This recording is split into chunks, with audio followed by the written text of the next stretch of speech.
Hello. How's it going? Watching a few things. We got Coachella.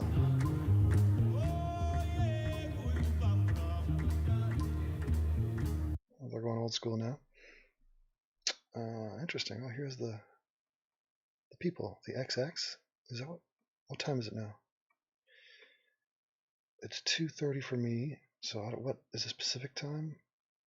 What is that? 9 hours minus that? Oh God. Somebody do the math. I don't even know who's playing. There's a girl. Okay, well, it doesn't even matter. I don't even know these people. Tennis, never heard of it. King Gizzard and the Lizard Wizard, nope. Bonobo, nope. Mac DeMarco, never heard. Glass Animals, nope. Father, nope. Phantogram, nope. Radiohead's playing. Wow. The XX, okay. So they're closing out the show. I'll be asleep. Bastille, I think I like that dude. Is that guy? I guess I don't like him that much. Lady Gaga, wow. So okay, got some people here.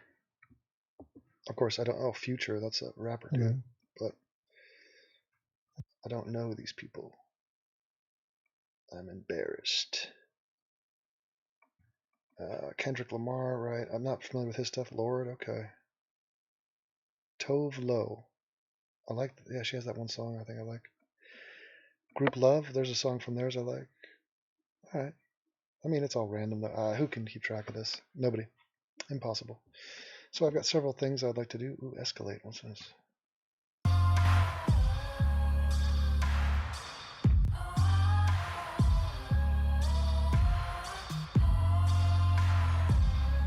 Looks like the beginning of a piss porn video.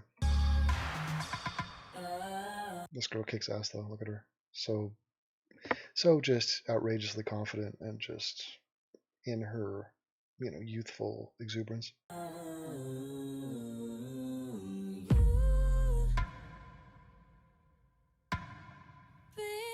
Songs, they never scare me, fool.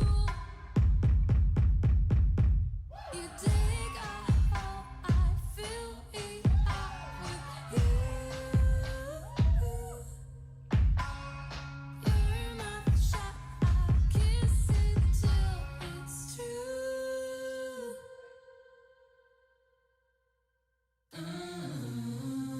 I'd give all my gold.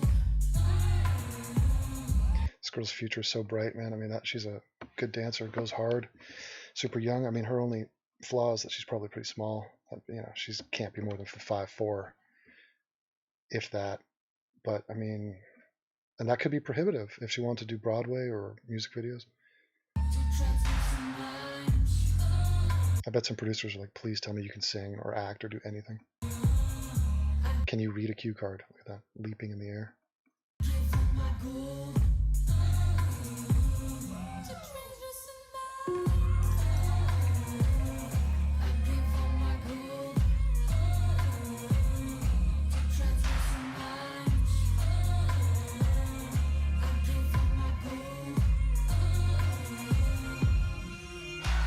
These little girls looking up to her. Apparently this is a studio in LA, and it's very popular. And this feature, the fact that they pushed, just 3 million views, and they're all over the place. I mean, it's quite a showcase.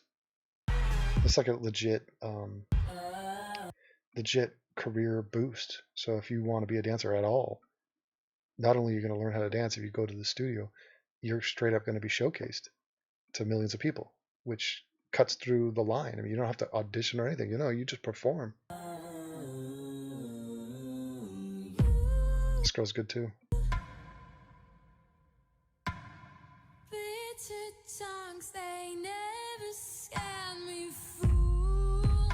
She wears clothing though that's far less revealing. So the other girl's like sexing it up. This girl's sort of downplaying it. She's probably like self-conscious about her titties.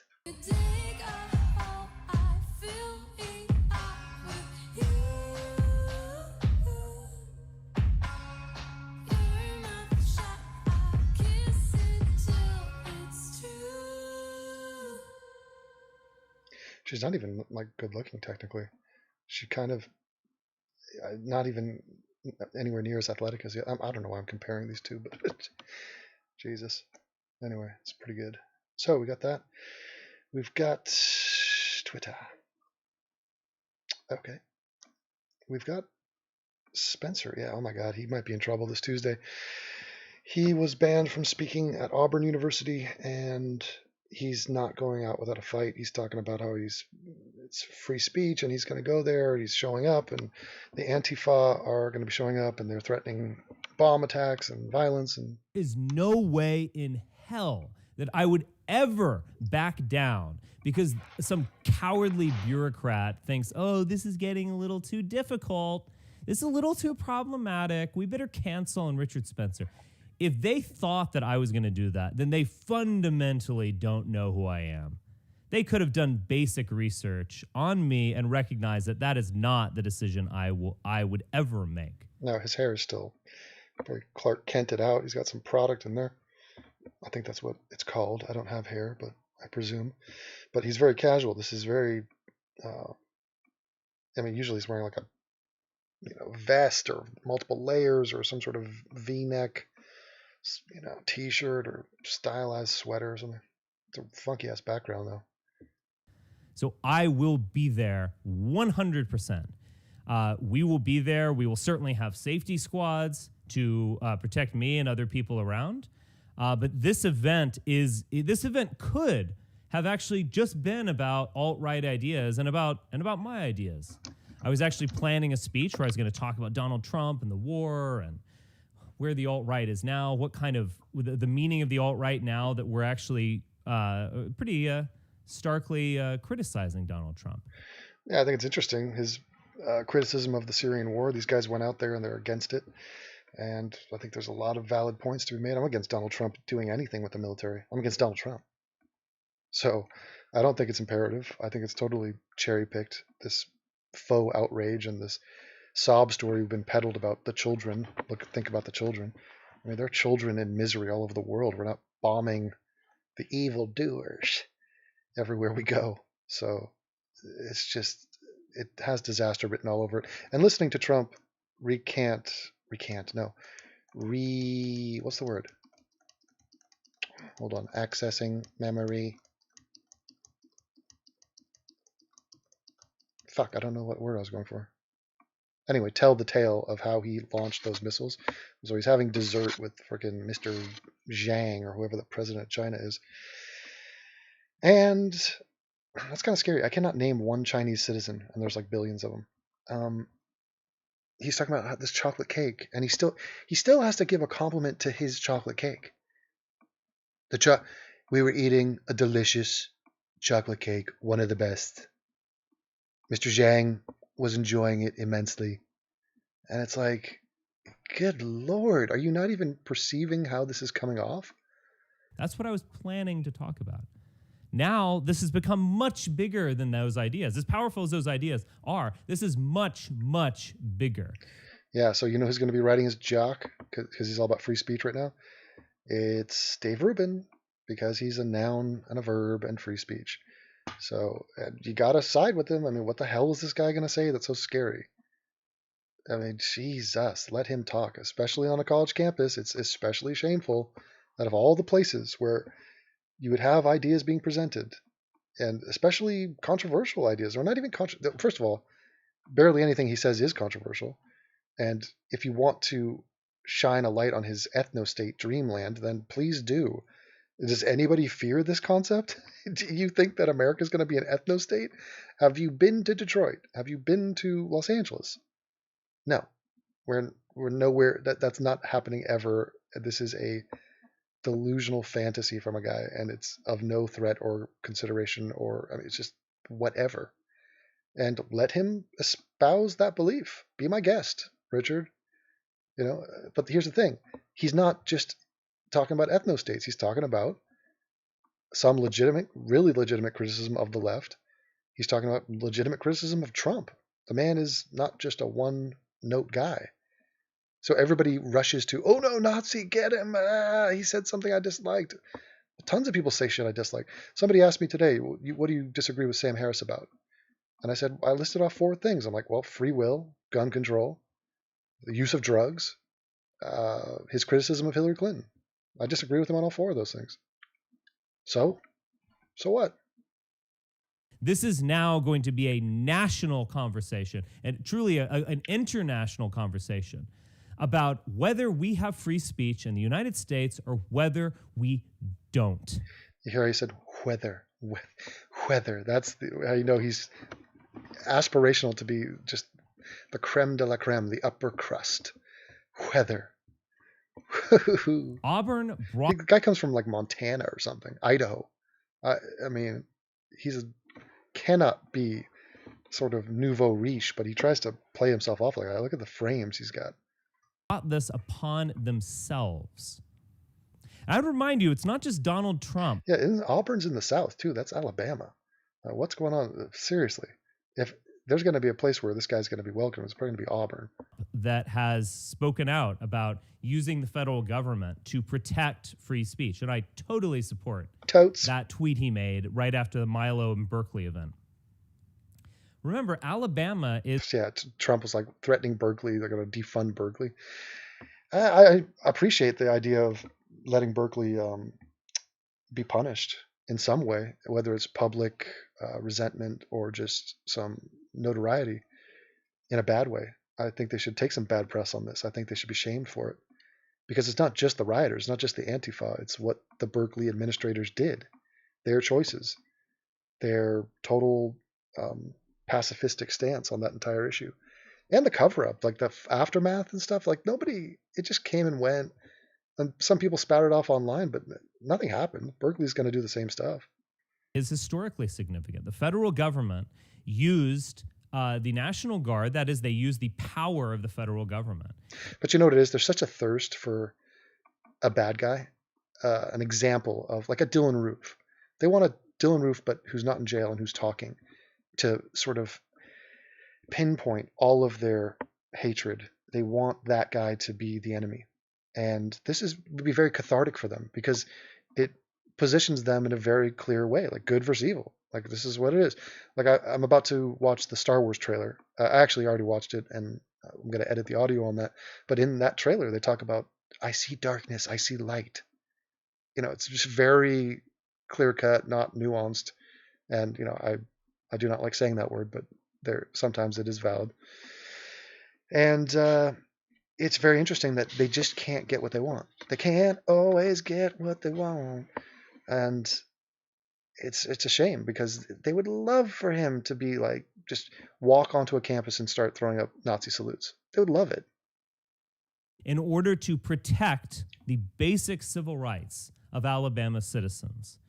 We know this in our history. They protected the rights, as the federal government understood it, of these black Americans to desegregate public institutions. Now, there's a Huffington Post article. Did you see this today? Good Lord. It's called, I might as well just read this now. It's called, Could It Be Time to Deny White Men the Franchise? And I think by franchise, she's talking about voting.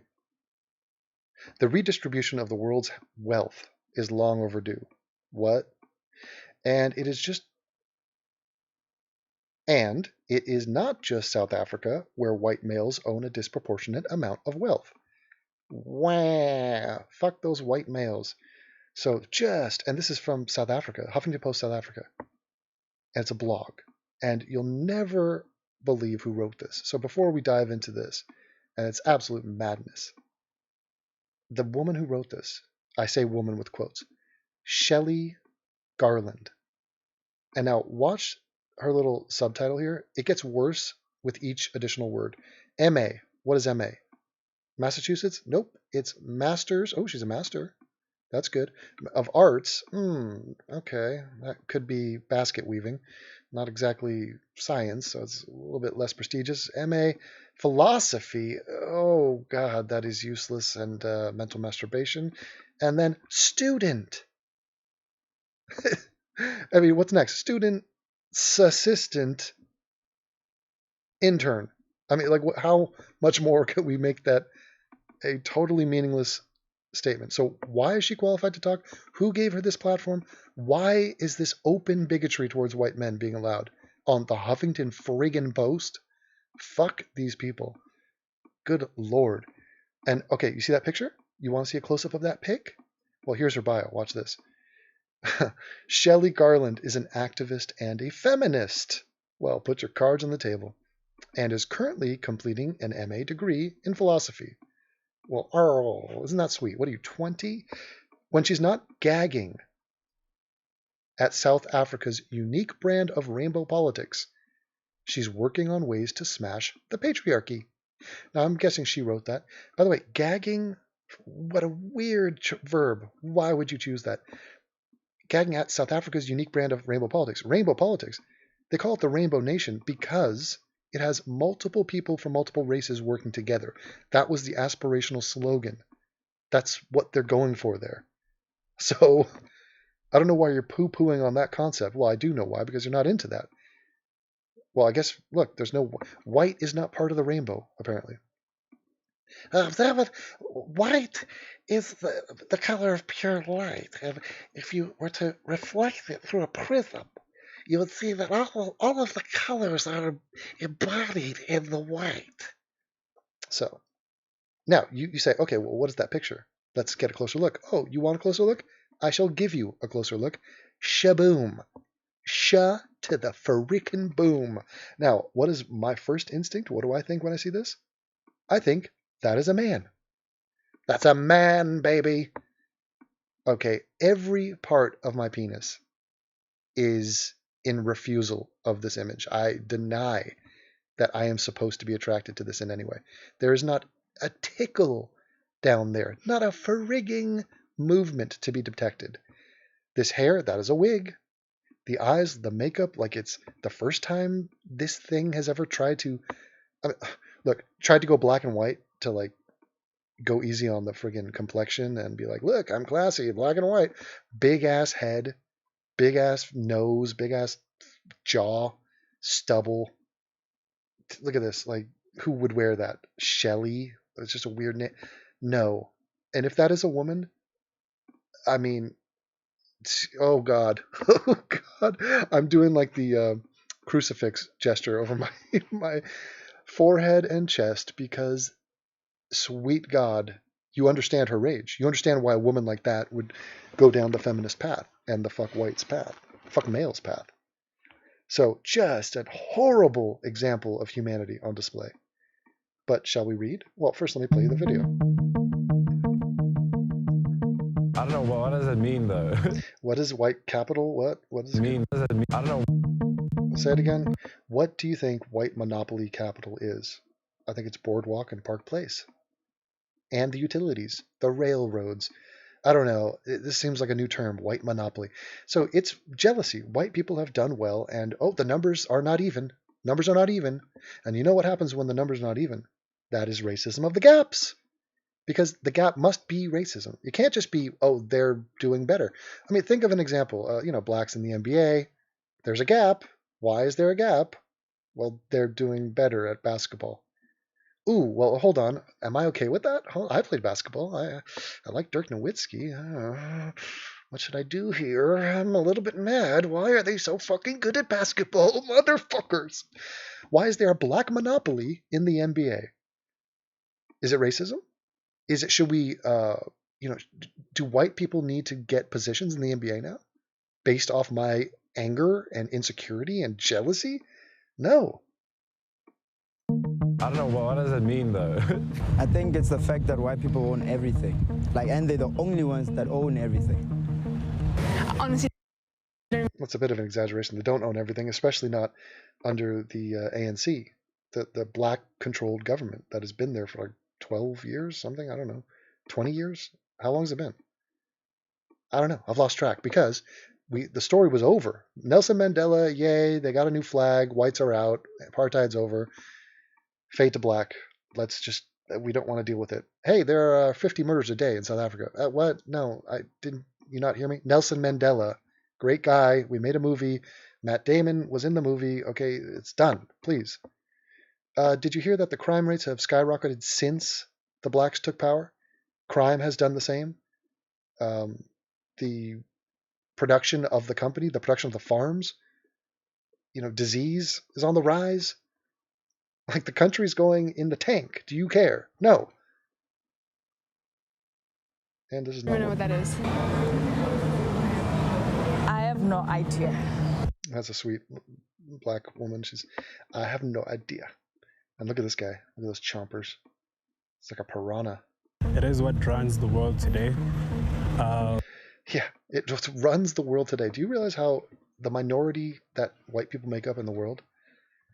Just look at this. Just random hysteria. White people are taking over.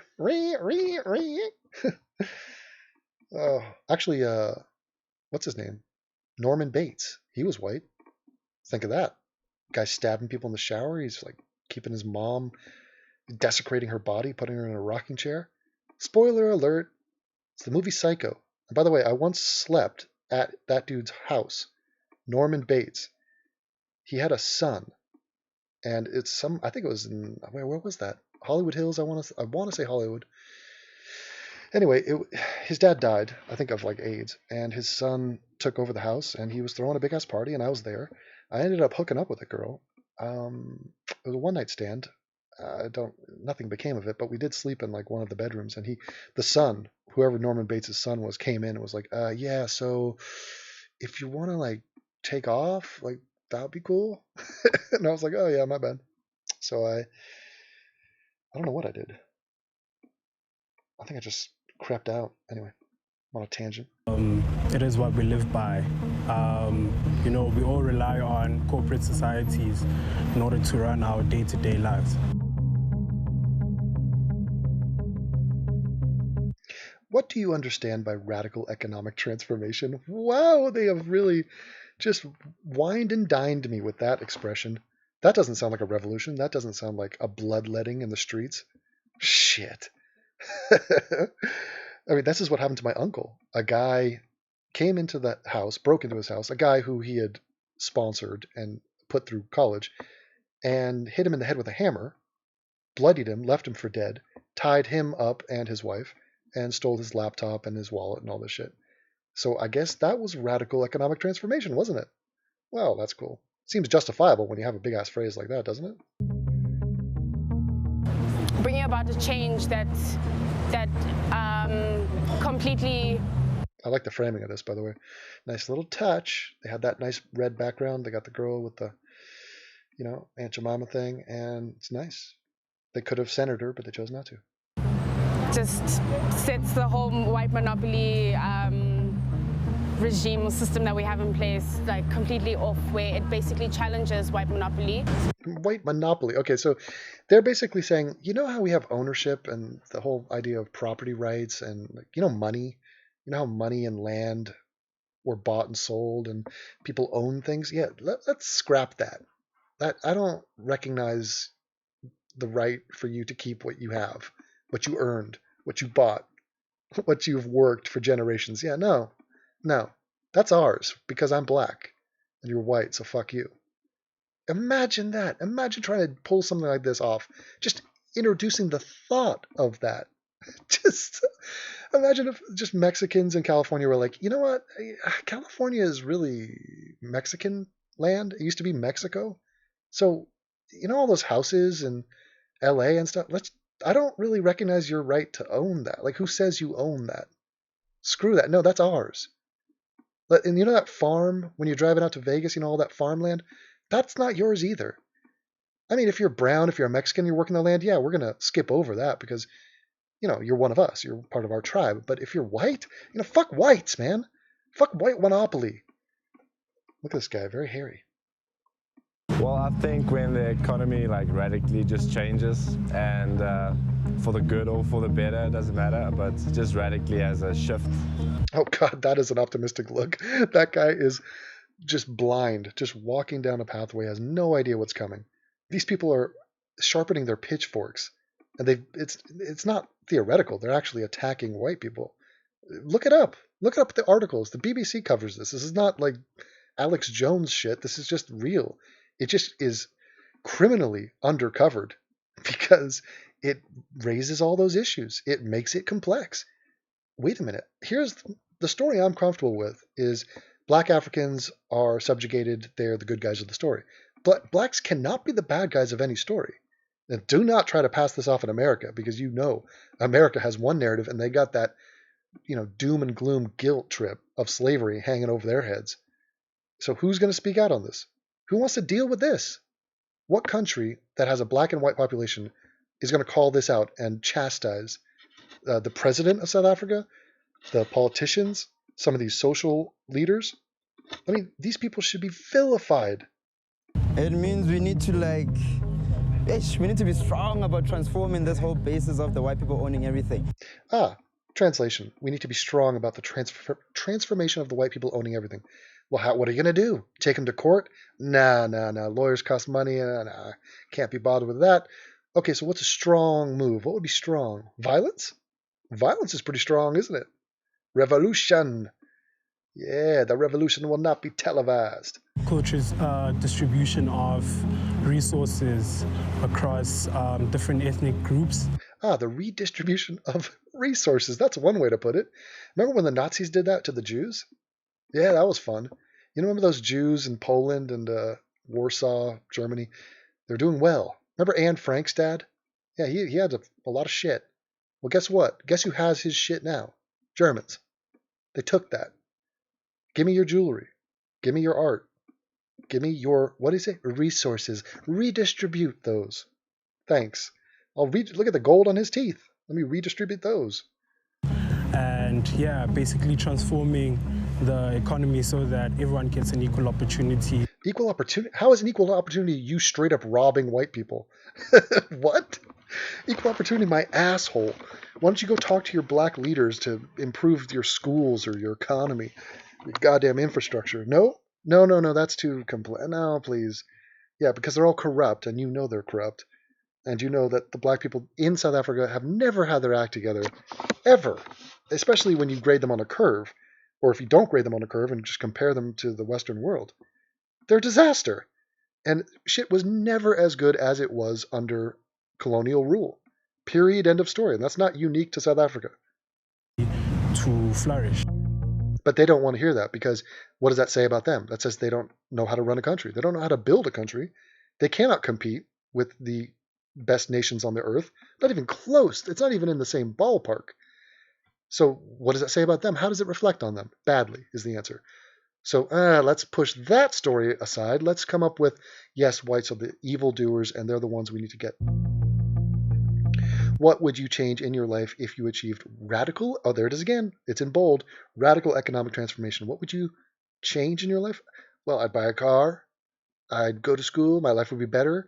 Man, the money would be flowing. I'd have a farm to run. Yeah, man. Standard of education for black children. That has nothing to do with you robbing white people and dispossessing them of their legally owned property or companies. So if you have a problem with education, talk to your leaders whom are black. Especially in impoverished areas. Impoverished areas? That's the entire country. I'd make sure that there are sufficient resources distributed across all settlements, all societies. Yeah, you already said that. I mean, what are you talking about? You're just going to divvy it up? Like, they're acting like the economy is just a woolly mammoth that we've slaughtered, and now it's time to share the meat. So, I mean, dude, you cannot hit the reset button on your country. And you cannot, what you're asking for is, these are fighting words. If somebody tried to dispossess me of my farm or home or business, or just take what is mine, that's when the guns come out. And I am pro-gun in South Africa. If these motherfuckers are openly asking for, I mean, they're pushing genocide, but it is murder. I mean, they do come with violence.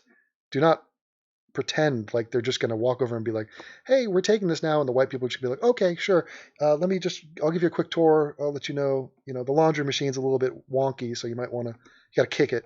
No, it's going to be violent. And there's a bunch of dudes down there, and they're not going anywhere. So when they come there and go, yeah, but you're white, so fuck you, give me your shit, they're going to view that as just a straight up shakedown and just an act of evil. And they're like, well, we're South African, so we're not going anywhere. And it's the same thing. You're trying to tell a Mexican American who's lived here his whole life, go back to Mexico. He's like, what? I've never even been to Mexico. What the fuck are you talking about? And all ethnic groups, basically. We're gonna take it in. We're gonna take it over from the inside out. Take it over from the inside out. This doesn't seem like radical call to arms, basically. Listen to how he phrases this. And we're starting back at home. I'm thinking if we do this and we take over the industry from inside our place, by home I mean the villages, since that's where they pushed us to. We're gonna start it from there, and then we can eradicate and change the place in there. And then while we bring our people back home, they have nobody to own, nothing to own, no one to control, nothing to do all those things. By the time that they realize we've done this, it's too late. We own everything. Okay, and then Huffington Post proudly, no commentary, just Huffington Post. Yes, that's the brand. This guy just openly called for like a civilizational just bloodbath. He's like, yeah, before they even know it, we're going to own everything. And once it's in their hands, I mean, we've already seen what's happened in the hands of the ANC, but once it's in just the hands of the random people, this is some ancient tribal nonsense is what we're seeing here. And this is why people say, well, why does Africa not compete? Why can't they get ahead? This is why. These people are fucking morons. They think this is a good thing for their society. They think this is a good plan. Pathetic. Anyway. Oh, fucking incredible. Is this working? Okay. I'll just motor through this. It's not that long. Some of the biggest blows to the progressive... This is the girl that talking about gagging earlier, and now she's talking about blowing. To the progressive cause, oh, triggered, in the past year have been due to the votes of white men. If white men were not allowed to vote, it is unlikely that the United Kingdom would be leaving the European Union. Okay, well, yeah, how convenient. Just let's eliminate the white vote from Brexit. That seems doable and sane and ethical in any way. What a retarded statement. It is unlikely that Donald Trump would now be the president of the United States. Incredible. First of all, Hillary got 3 million more votes, but yeah, I mean, there's 63% white people in America, so yeah, if any president, I mean, how are you tying these things together? How is the fault of Donald Trump and Brexit is the fault of white people? What in the hell? What a broad brush that is. What a broad face this bitch has. Or dude. Yeah. And it is unlikely that the Democratic Alliance would now be governing 4 of South Africa's biggest cities. Well, I like how she cherry picks that stat and avoids the fact that in the highest positions of office, including the presidency, for the last generation, it's been black people. So they take no responsibility for the condition of South Africa? It is such a shameless move that they're doing right now. Terrible. If white men no longer had the vote, the progressive cause would be strengthened. Okay. Stupid. It would not be necessary to deny white men indefinitely. Oh, thank you. So she's going to take away our right to vote.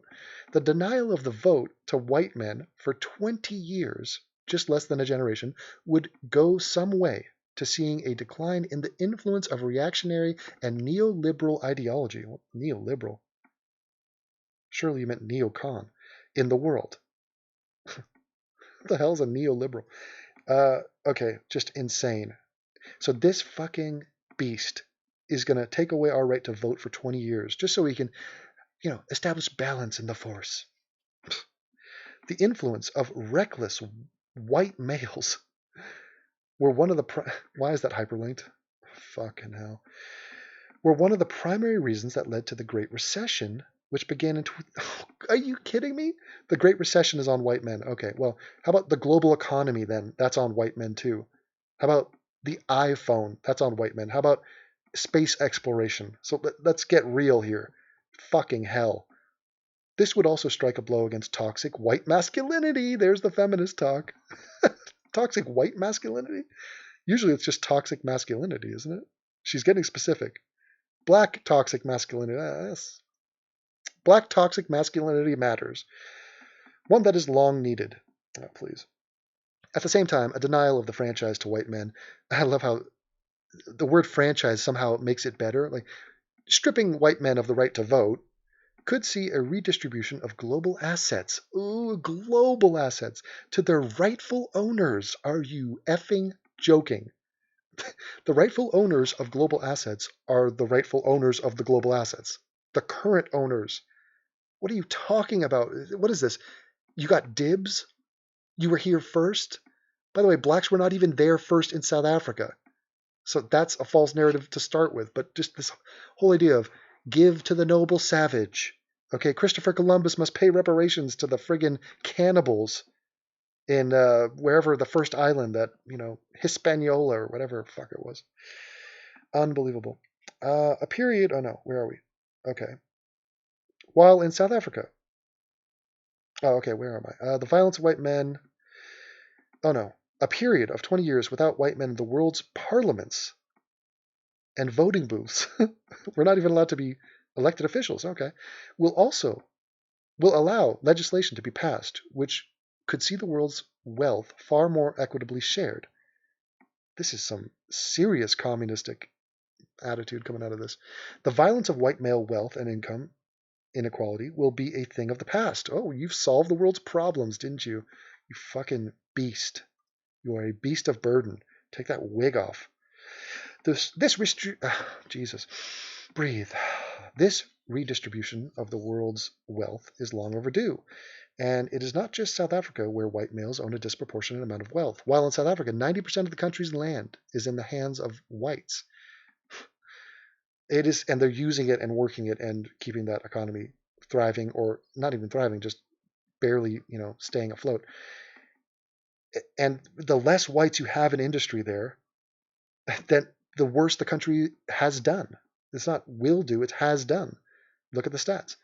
It is safe to assume these are mainly men, along with 97% of the Johannesburg Stock Exchange. Oh, boo.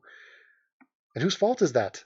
This is also the norm in the rest of the world. Namibia has similar statistics with regard to land distribution, and one can assume this holds for other assets too. As Oxfam notes, 8 men control as much as wealth. What? As much as wealth. No, just as much wealth as the poorest 50% of the world's population. Well, what does that mean? So, are they white men? Why didn't you racially profile us there? So what? Yeah, there's some crazy rich people. And in the United States, 10% of the population, nearly all white, there you go, racist bigot, own 90% of all the assets. What? That's total garbage. You're talking about ridiculous fear-mongering. Race baiting. It is likely that these assets are largely in the hands of males. Again, it's that weird racism mixed with sexism, just hand in hand, just back and forth. Although statistics by race are difficult to find from other parts of the world, it is very likely that the majority of the world's assets are in the hands of white males, aside from in China and Latin America and, parts of Asia, Middle East, and Africa. Aside from that, yeah. God, those white males. God damn them. Despite them making up less than 10% of the world's population. Oh, okay, so look at us. Oh, we're the little engine that could. We're doing it, guys. High five. It is obvious that the violent status quo will not change without a struggle, and the only way to do so will be through the expropriation of these various assets and equitably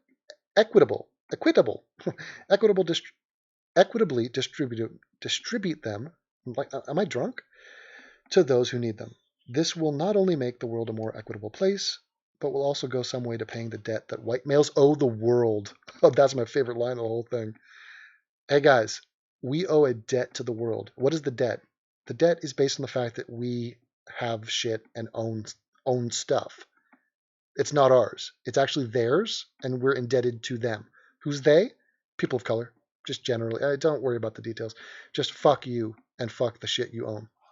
Over the past 500 years, colonialism, you should get on your hands and knees, you ugly pig, and thank God for colonialism.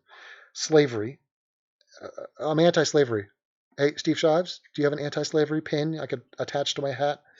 And various aggressive wars. And by the way, slavery, I'll just mention that that's not a white phenomenon. Okay. We have a bad PR department when it comes to that. But yeah, Africa, looking at you.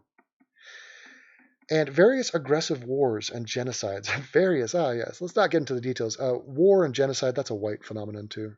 That's we trademarked that, so well done. Have been due to their actions of white men. Yes, we get it. Redistributing. I'm having difficulty with that word tonight. Some of their assets will go some way to paying the historical debt that they owe society. Oh my God. Oh, I would fucking slap the ugly off this fucking thing. What a... are you not annoyed by this like I am? It is no surprise that liberalism and its ideological offshoots of conservatism. What? How in... What? This person doesn't know what they're talking about. And libertarianism, what's left? Communism. Communism is left. She's just poo-pooed everything and suggests that they're all interrelated. Oh, are the most popular ideologies among white males, as opposed to what? What is it? Anarchy? These ideologies, with their focus on individuals. Oh yeah, how dare us? Is this the Onion? Am I reading an Onion? And individual responsibility. Yeah, responsibility. And how about being grounded in just common sense morality? That would seem to make sense. I mean, whenever I hear a libertarian, not the fringe crazy ones, but just say something like, hey, to each their own, live and let live, do whatever you want. I'm always like, yeah, that seems pretty, that makes sense. And, even if I disagree with them on issue to issue, it's like that concept, it speaks volumes for them. I mean, it's like, yes, liberty and justice for all, that seems kind of good. Freedom, rather than group affiliation. Oh, so they want group affiliation, I see. Okay, collectivism. Allow white men to ignore the debt that they owe society. I see. So this person, this got to be a joke. This person wants us to view ourselves as white men who owe the world, society, South Africa, just black people in general, money and resources. Okay. Don't be an individual. Don't have individual responsibility. Let's not get caught up in that. Let's look broad picture, fuck whites.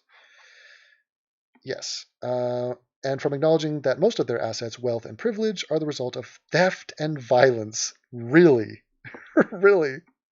I'll go ask my dad about that next time we chat. Dad, how have you done it? You led a life where you just thieved and violently took money from blacks. Is that how it went? Some may argue that this is unfair, right? Let's be clear. It may be unfair. This has to be a joke. It may be unfair. Oh, okay. But a moratorium on the franchise for white males for a period of between 20 and 30 years. Oh, 30 years now, guys. We've been punished. Is a small price to pay for the pain inflicted by white males on others, particularly those with black, female-identifying bodies. Okay, now I'm for sure that this is a transgender fucking mental mess. This person is a broken human being. In addition, white men should not be stripped of their other rights. Oh, well, isn't that sweet? So this is not just we're not being led to the gas chamber, guys. And this withholding of their franchise should only be temporary. Yeah, for 30 years. Temporary measure as the world rights the wrongs of the past. The wrongs of the past attributed to white men. Fucking amazing. How about forget the past? How about the wrongs of the future? I mean, if we're going to be this grandiose, you might as well say, in the next 1,000 years, white men are going to fuck shit up. So let's have them pay us now for their future fuck ups.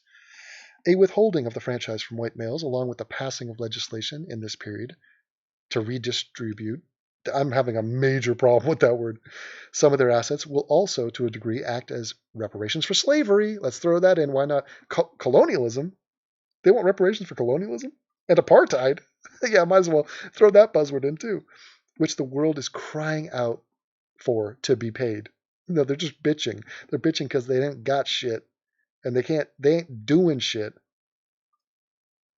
Jesus, take responsibility for yourself. As we saw after the recent altercation between a white man and Lebohang Mabuya at a Spur restaurant in Johannesburg, white males still believe that they are in control. And people who aren't white or male, in particularly, that's not right, black female identifying, not saying they have a pussy or not, they could be like me, I female identify, but I don't have a pussy. You understand? Have to bow to their every whim. There are numerous other examples of white angry male violence in South Africa and abroad, often against black bodies. Dylan Roof got a mention. God. Dylan Roof, you are friggin' famous. We shall never see the end of Dylan Roof. Oh, incredible. Dylan Roof's terrorist actions in the United States is only one of many examples. It is time to wrestle control of the world back from white males, and the first step will be a temporary restriction of the franchise to them. Although this may seem unfair and unjust, I mean, what is that? The cognitive dissonance that you know you're an evil shit? How about this cognitive dissonance? You are a white male. That's what you are. Allowing white males to continue to call the shots politically and economically following their actions over the past 500 years is the greater injustice. Okay. That's when we're starting the clock, 500 years ago. When was the Spanish Inquisition? I want my reparations for that. Oh, dear God. Suggest a correction? Yeah. Please, if I click this button, the Huffington Post will just blow up. That is scandalous. Shame on this. Shelley Garland. Yeah, that's a fake name. Shame on the Huffington Post. Shame on the Onion for, I don't know, pretending that, if this turns out to not be real, I will have a slight degree more sanity. But the fact that they had a video, it appears to be real. This appears to be the Huffington Post. I don't know. I don't know. Am I going crazy here? Am I the only one? Anyway. Fuck that noise. And scene. Oh. Fuck Blair White, but does Devin not like trannies? No, I don't like trannies. I don't give them a single pass. I question, I'm highly skeptical of their decision to be a tranny. I'm highly skeptical of the boner that the freaking progressive bullshitters have for this transitioning. They somehow think of it as some noble thing. It's like, no, it's not. It's not. I believe in the rights for all people. I don't want anybody to be mistreated, but I have a major problem normalizing this. Major. Fucking major. And I don't give a fuck if a transvestite or a tranny or whatever part of that bizarro spectrum, that doesn't give you a right to, like, I'm not impressed. I'm not, in fact, I am doubtful that you are a stable human being. Like, I have serious concerns for you. For you and about you, and I'm going to be raising a friggin' eyebrow every time you open your yapper. How about that? That's not controversial. That's obvious. But everyone wants to virtue signal, and oh yes, I'm in favor of the Eskimo midget transvestite. Whatever. Ridiculous. Jerking off another guy is gay, but jerking off myself isn't. The same standard applies to sucking dick. Well, you can't suck your own dick, so it's not exactly applicable. It's not gay to jerk yourself off. Yeah, it is interesting. I mean, guys go on about how, yeah, that's gay, man, whatever, don't, like, it's not about dick, it's about pussy and tits. And then what do? They grapple, they, mangle their dick the entirety of their lives. They're all about dick. I mean, who touches their dick more, gays or... The only difference is it's another man's dick. That's the only difference. Straight guys are all about dick. Their own. It's weird, but whatever. We got a youngster in the room. Devin, mod me to regain sanity. All right. I shall. And we got Rowan in the house. I'm single and ready to mingle for eternal life. There he is. He's beating that drum. Rowan. Rowan, you're going to be part of my Virgin Chronicles. I had a 15-year-old guy actually offer to be a part of that series, which I will be doing, and I will be interviewing him. That will be fun.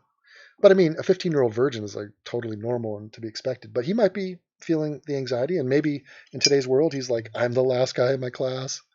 So who knows? Rowan, get laid. How dare you? How dare you?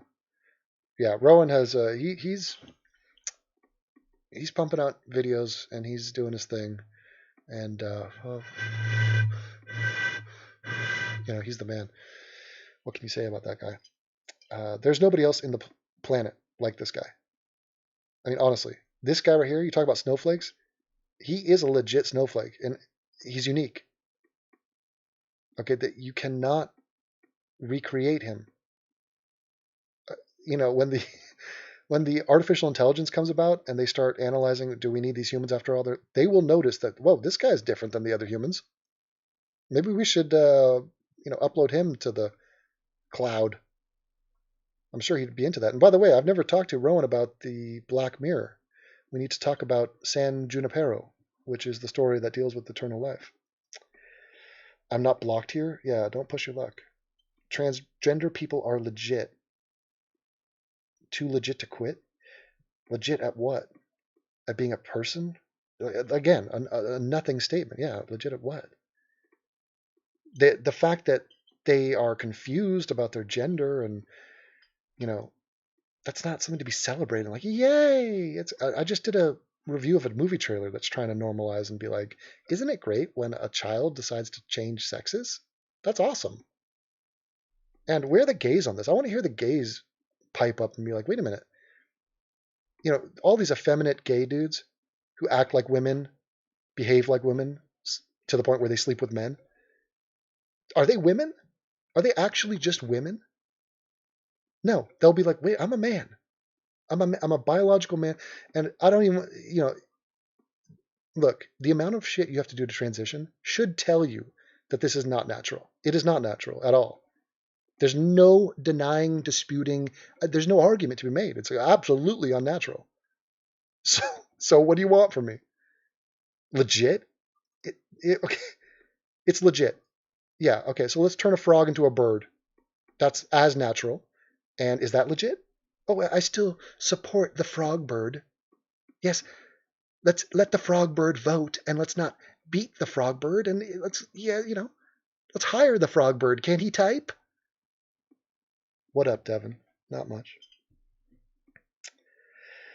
What do you think about Steven Crowder? He's a pudgy kid who has been trying to lose his baby fat and go to the gym now, but he's going to lose the plot on that, and he's going to explode into a fat Canadian. Very similar to Greg. Funny guy, bright guy, talented guy, kind of a nerd, kind of a square, painfully conservative, cringy on a lot of his views, religious, for example, abortion, he's fucking backward. So, yeah, but funny, playful. He's got a good career that he built himself. He's got a good show, good entertainment value. Reese just started ignoring me because he knows he was getting his ass handed to him. On what? MJ or LeBron? Michael Jordan is not even remotely close. LeBron's game, he's not as skilled, he's not as heroic, he's not as accomplished.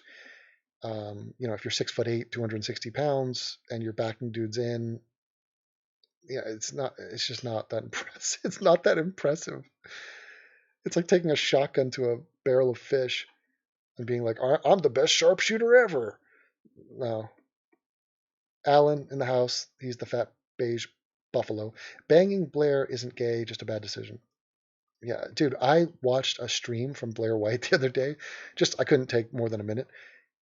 She was talking about the most mundane shit I've ever heard in my life. It was like talking about the couch she had just bought, it was like her dietary choices, but just in the most blasé, like, why is anybody here watching this? I could not believe it. There's Billy Bong. There we go.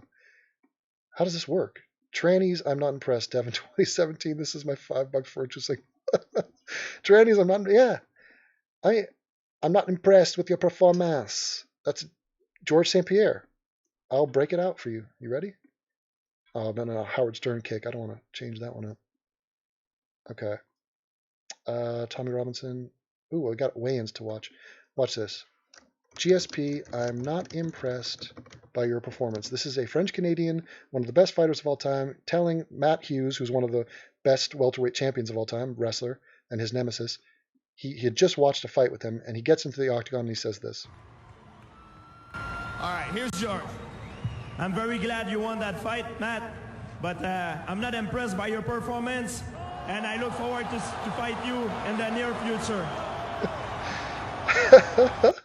I'm very glad you won that fight. Blair White, I'm very glad you have a YouTube channel, but I'm not impressed by your performance. Matt, but I'm not impressed by your performance.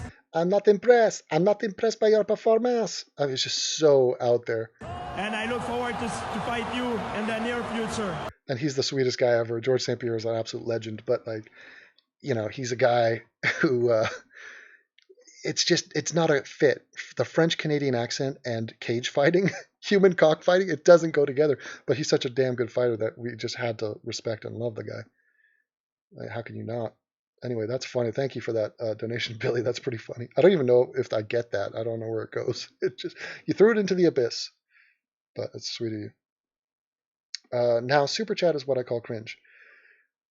Why is it cringe? I mean, I don't understand. Like, isn't this sort of what Twitch does? I feel like this is the Twitch setup. Izzy, it would not be cringe if somebody sent you $5. Somebody sent me $30 the other night. Whatever, Billy Bong, trying to $5 up everyone. I know. I like Billy 5 points higher than everybody else here. He's out of the doghouse. Billy, make it rain on Devin like a cheap hooker. Damn it, Devin. I just watched that Stern video this morning. Oh, really? That's funny. I've been watching Stern, like, I'm going ballistic. Getting back into him. I mean, all the full Stern shows are posted on YouTube. You just look it up and do it by date, and it's all there. That guy's an absolute legend. And actually, rewatching his stuff and getting involved with it, I realized how much of an influence he was on me. Like, he is really just the pioneer of all things. And his brazenness, here's how I see him affecting me. My willingness to sort of go to the uncomfortable topic, or the playfulness, the like me talking to Rowan. Like, Rowan would have been a whack packer, all due respect.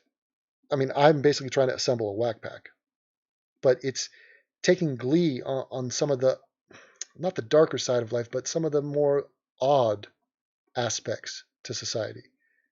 And, you know, the man speaks on every topic, and he's very open about sexuality, which I am as well. He's very open about race. I mean, so in other words, he was blazing that trail when I was in high school, and he's been called every name in the book and has been censored and had to leave terrestrial radio, much like I'm doing right now. So I am in a, you know, Z-list celebrity way doing what he has done. Plus, I don't have time to enjoy my fame. Now, you know who said that? That's a quote from Greg. Amazing. Look at my message, turquoise. Did I pronounce that right? Devin, you should go after the concept Rebel Media. They are like the right version of TYT. Yeah, well, Rebel Media has some good stuff.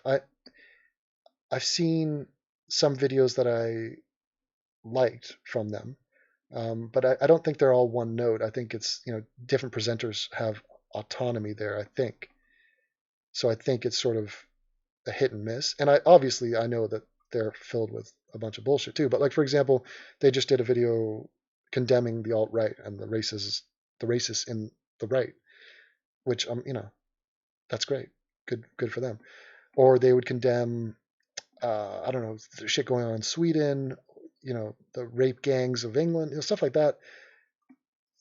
You know, you have to go in there with a fine-tooth brush and be like, okay, well, they're right on this chunk here, but wrong there. It's not, I mean, I could do it if somebody has a video they want to send me, but I don't know. Who is Worski? Howard is the king, correct. Yeah, Worski's dude, he puts out so much fucking content. And yeah, it's all just totally repetitive and Jesus, so played out. It's actually stunning. It's actually depressing that he has fans. It's like, oh God. It reminds me of like, oh yeah, America. Blair White is so cute. Yeah, totes. Yeah, I heard you say that you disagree with Sam Harris on the issue of drugs. How so? Well, I don't think that using hardcore drugs is good for you, or to be recommended, or to be spoken of in a positive light. I am highly suspicious of the positive effects of hallucinogenic drugs that alter your brain chemistry. And I'm saying that as somebody who's never done it. So I acknowledge that I'm not speaking from a place of full knowledge with this. And he is. So I acknowledge that, but it's still just looking at the science and the common sense of it. I just don't think it's a good move. And so, yeah, I'm always weirded out when him and Joe Rogan sort of start stroking each other's dicks about acid and mushrooms and all that. It's just like, and LSD and like hardcore manufactured drugs. I'm like, no. Oh, Devin, we got our end of year reports. All A's. A in advanced stats. Is that statistics? C in additional maths. Okay, well that's good. I mean, if you're trying to get into those top colleges, like every little grade matters, so you gotta like really watch yourself, and you gotta get those extracurriculars up. But it's probably viciously competitive in England because you got like 2 schools, and Izzy's trying to be like a top tier dolphin trainer or something. Now we're gonna do some other stuff here. Devin, did you see Tommy Robinson outside court in the face of those Muslim pedo rapists? Yes, I did. I watched Carrie Waskey do a stream on that, and that was interesting. I mean, Tommy's getting up in people's faces. I talk about Tommy in a recent video. I do a video about English, the way English people speak, so English slang, and I might edit that right now. Depends if you guys. Devin, I claim the right to prima nocta. Oh my God. Are you Scottish? Are you English? I guess the English are the ones that did that. Yeah, I'll prima nocta all over the place, man. That's a great policy. Will Trump be in office in 2019? I hope not. I'm hoping for natural cause death. I'm hoping for, I don't know, poison chocolate cake, anything. So you guys are active in here. That's cool. Harris talked about how he expects and hopes his daughters will do drugs at some point. I disagree. Yeah, I mean, I'm not into it, and I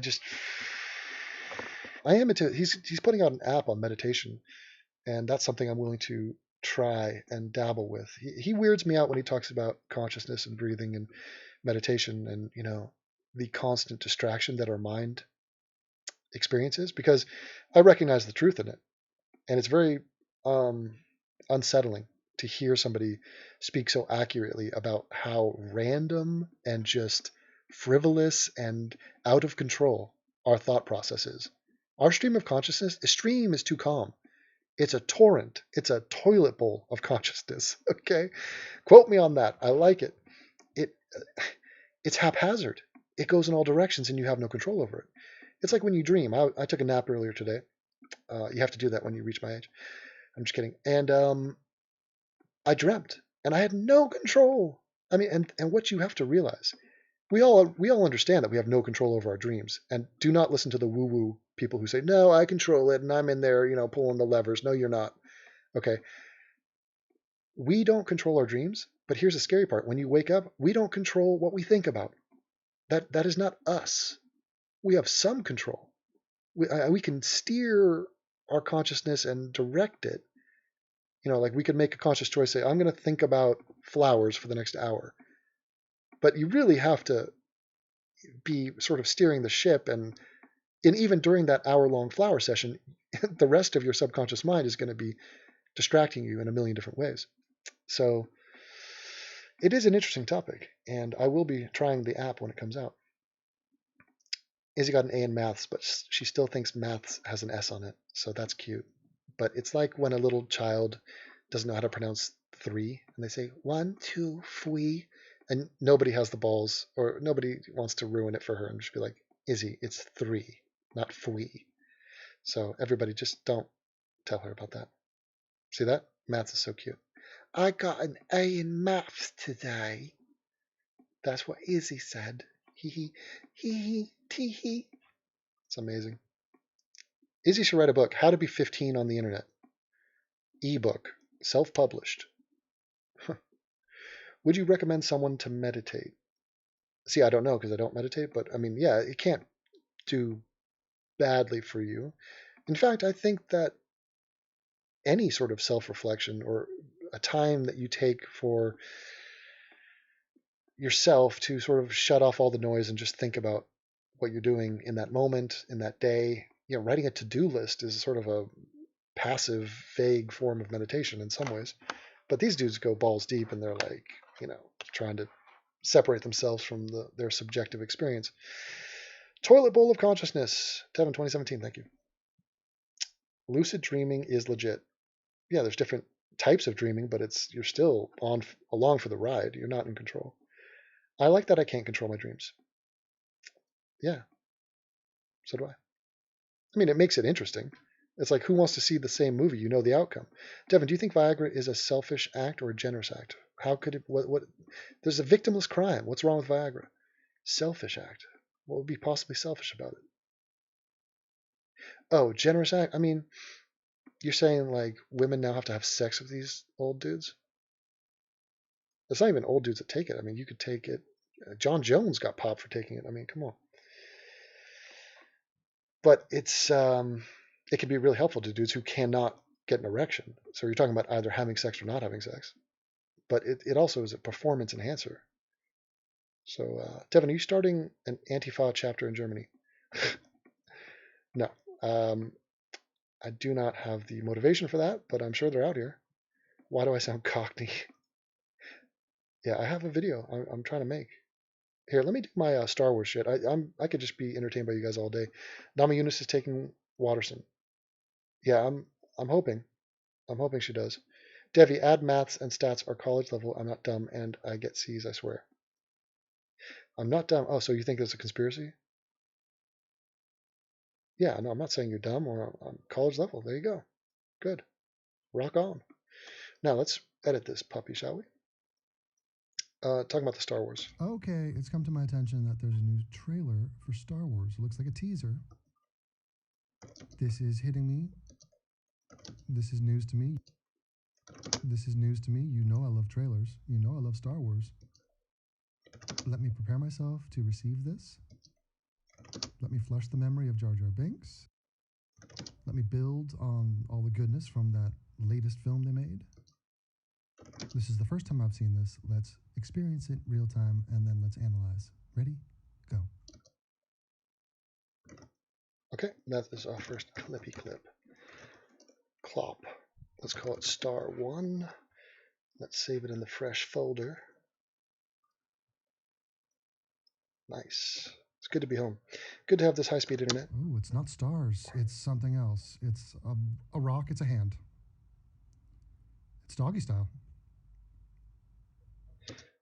I guess I could try to show you the clip while I play this.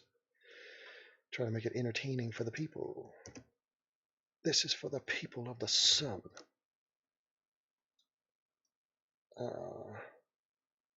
God, Billy Bong is such a nice guy. Such a fucking nice guy.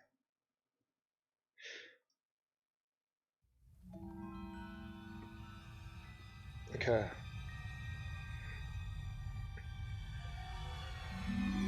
A rock, it's a hand. It's doggy style.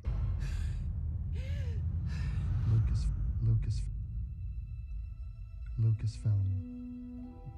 Home of one of the worst beards on a human being in the history of beards.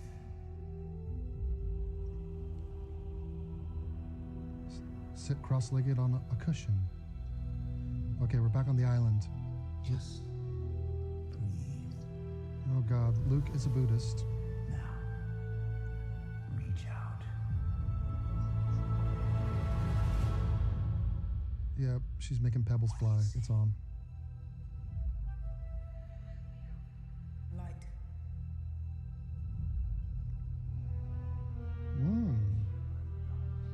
Darkness. Okay.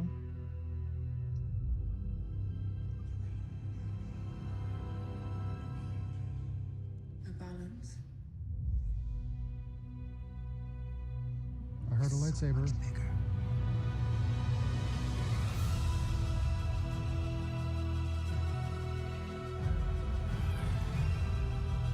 Oh.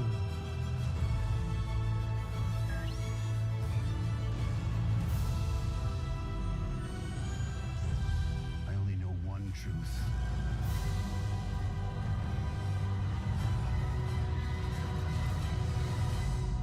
It's time for the Jedi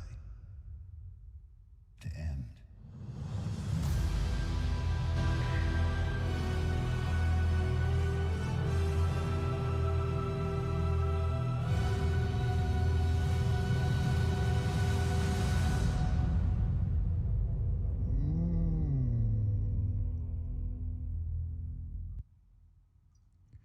Well, it's all. Okay. So, that is my reaction to the video. Let's save that. Let's call it Star 2. And let's analyze. Well, it's all very self-important, and they went with the red logo there at the end. What do you mean it's time for the Jedi to end? What does that mean, that it's time for the franchise to end? Just because you're out of the game, Luke, don't be a hater. What kind of a teacher would you be? You're trying to train your daughter. What kind of a teacher would you be? You're trying to train your daughter. Hater. What kind of a teacher would you be? What kind of a teacher would you be? What kind of a teacher would you be? What teacher would you be? What kind of a teacher would you be? You're trying to train your daughter to be a Jedi. Peter, what kind of a teacher would you be? You're trying to train your daughter to be a Jedi. Well, teacher would you be? You're trying. What kind of a teacher would you be? You're trying to train your daughter to be a Jedi. Don't just talk about. It's about beginnings, a new hope. It's about beginnings, a new hope. That guy is pouty. He rage quit, and he's just a hermit, fapping on an island. Don't give me that. So they kept it shrouded, and it was mostly imagery and some quick shots. Let's sift through this. Let's sift through this. See, part of me, I enjoy the idea of the Force, but I hate that it's the central trump card in this entire franchise, because it's magic. And it's very, very closely tied in with religious thinking. There is a force and an energy. I mean, I've heard people who just, I've heard force and an energy. I mean, I've heard people who describe God as the Force. So, and I don't know, making rocks float, it's something that David Blaine would try to fake. It's not something that's going to beat a laser. Actually, they're blasters, and I think they use photon technology, and it's not laser beams. And looks like we have a woman in charge, and who else is at the table? A black guy. So, yeah. What do you see? Light. Looks like we have a woman in charge, and who else is at the table? A black guy. So, yeah. When have we ever seen that? Aside from Barack Obama and Hillary Clinton.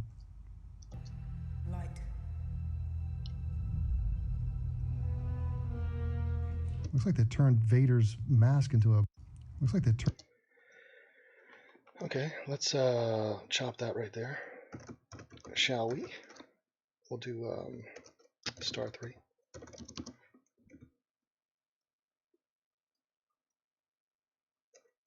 Looks like they turned Vader's mask into a broken ashtray. Broken ashtray. Breathe. Light. Darkness. Star 4. Darkness. Breathe. Light. Darkness. I speak in singular words, and I expect you to snap in between every word. What am I looking at there? Okay, save it out. That would be Star 5. I can't believe I'm making this is like the 13th video I'm making. 14th. I mean, what am I looking at there? Looks like a tree's asshole. Tree's asshole. Are those books? Is either books or just a wooden crown? Well, that's a pretty meager book collection. Whoa. Star 6. Here we are. Balance. Yep. Star 7. A balance. It's so much bigger.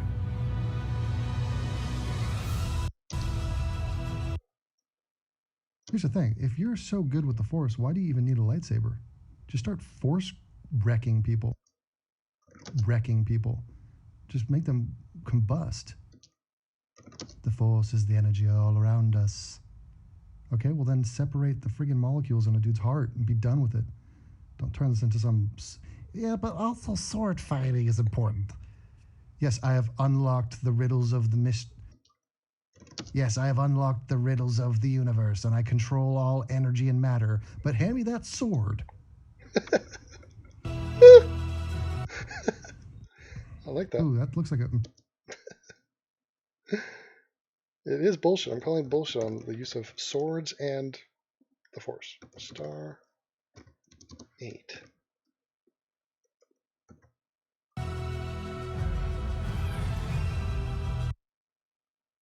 Ooh, that looks like an impressive lineup of AT-ATs in the distance. Are you talking about all-terrain Are you talking about all-terrain armored? Are you talking about all-terrain armored transports? If so, why not say it and not use the abbreviation? Answer: you didn't know it stood for that. Fake fan. Fake fan. So it turns out spaceships bleed, or they're on their period. Oh, Star 9. Ooh, that looks like an impressive lineup of AT-ATs in the distance. Are you talking about all-terrain armored? Say it and not use the abbreviation. Answer: you didn't know it stood for that. Uh-oh, the black man strikes back. He will continue his quest to get out of the friend zone. And the little Jew... Uh-oh. Alright, Star 10 on Dat.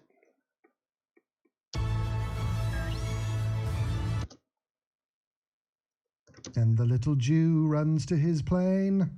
Plan B on that. Plan B on that. And this is Star 11. I only know one truth. And the bigger-nosed Jew is pointing his sword at us.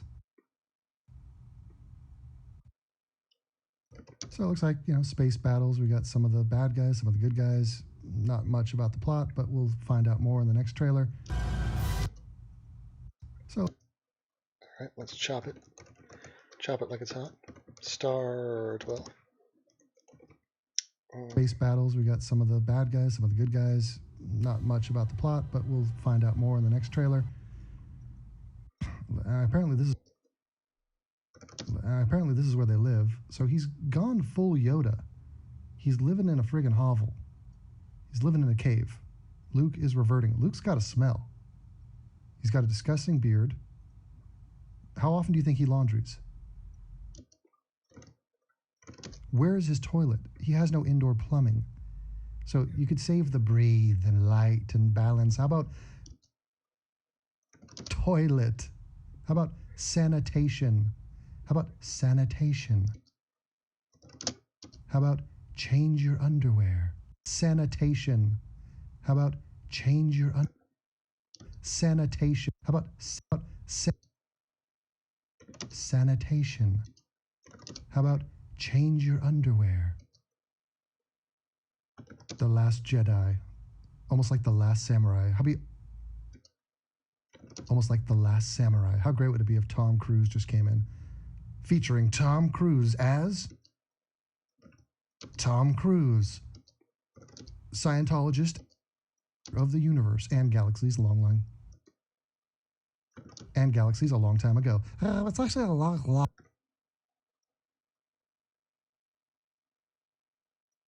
Scientologist. Tom Cruise, Scientologist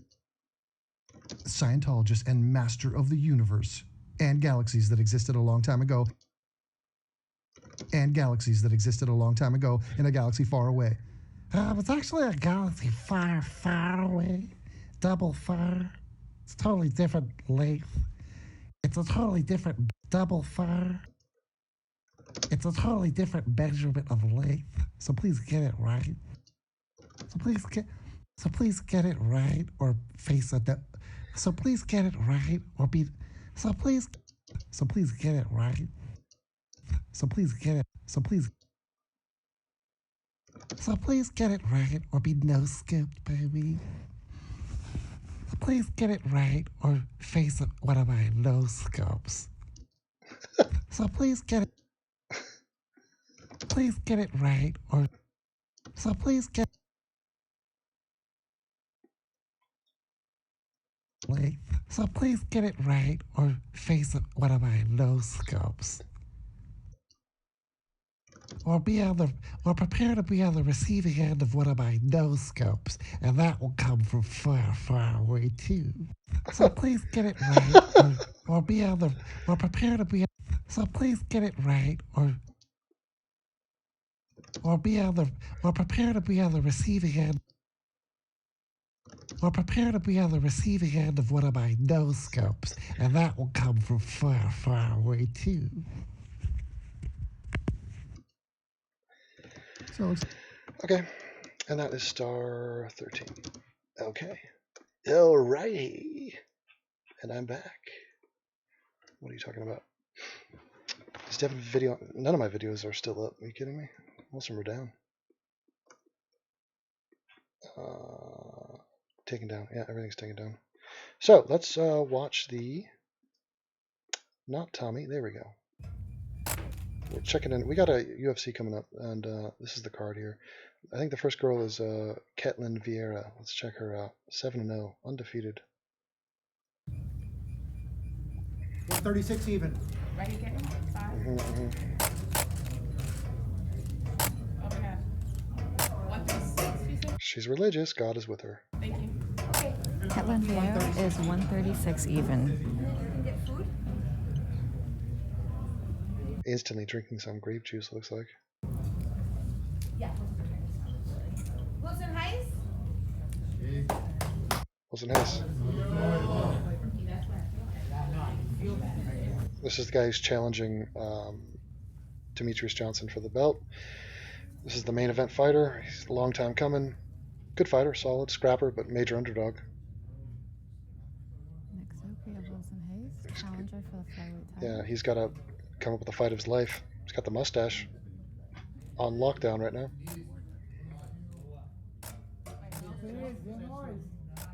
124. 124. Wilson Hayes. Looking strong. Weighs in at 1. Deltoids. The rib action. Well, he's strong. I think he's bigger. He's got bigger arms than Demetrius. Who's this kid? This is 135. Mendez. Looks like a Spaniard. It's a hairy arm. Yep. There's a crucifix on his back. Here's the New Zealander. This is Whitaker, Robert Whitaker, on a massive streak. Big power. I think he's a lefty, isn't he?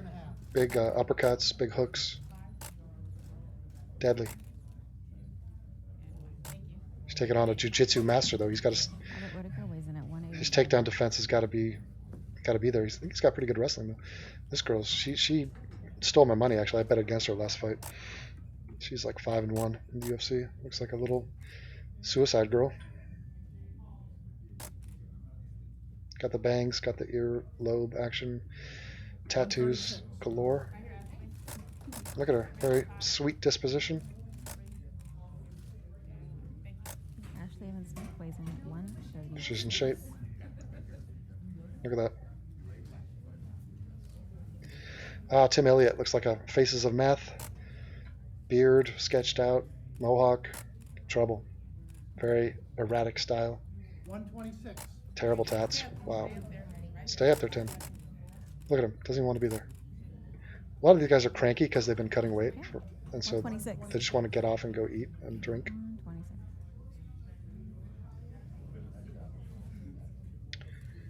Oh, this dude, terrible tats. Not good. Not. 205.5. Oh, I'm rooting against this guy. Who is that? That's like Lionheart. What's his name? I feel like I just saw him. Yeah, Jake Collier. 10-3, the prototype. Prototype for what? He's taking on the Brown Bear? Sounds gay. 205.5. Sure, I gotta go with the black guy on this. I'm gonna fade that guy. I'm betting against him. Who's this guy? Looking pretty drawn out, emaciated. 136 even. Oh, he's strong. The separation of those abs. What the hell? 136 even. Man, zero body fat in that guy. This guy looks pretty tough.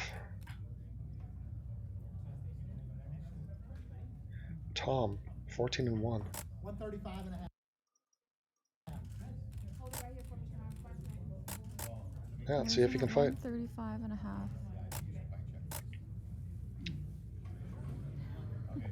There's the champ. Jacket over. He's the Twitcher. He's a big video game guy. He's known as the pound for pound king. I disagree with it, but a lot of people are hyping him up because he's keeps winning, and he's the champ at his division, and he's gonna. If he wins this fight, it's the most title defenses of any champ ever in UFC.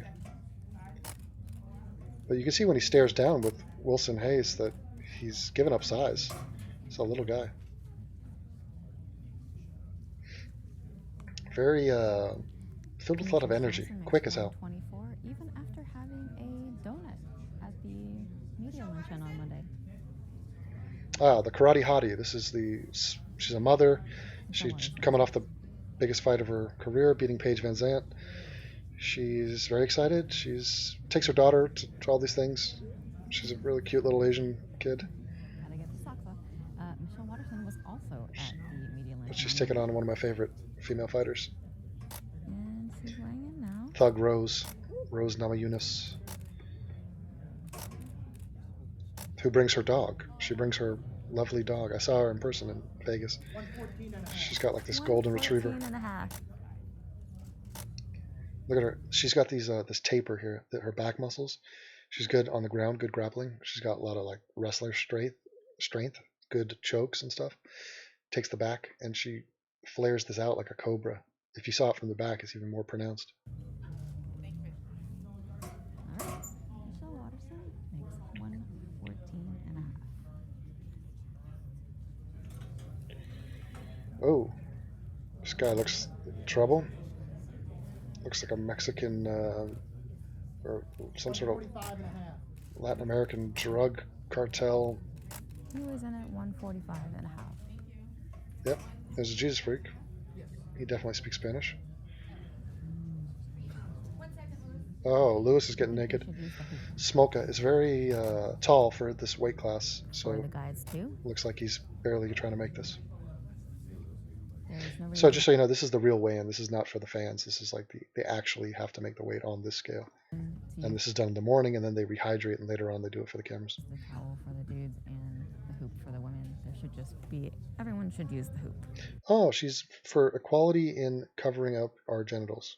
It's better Well, the difference is that guys are not trying to hide their torsos. protection for everyone. For everyone, yeah, we don't want to be scarred by seeing this guy's junk.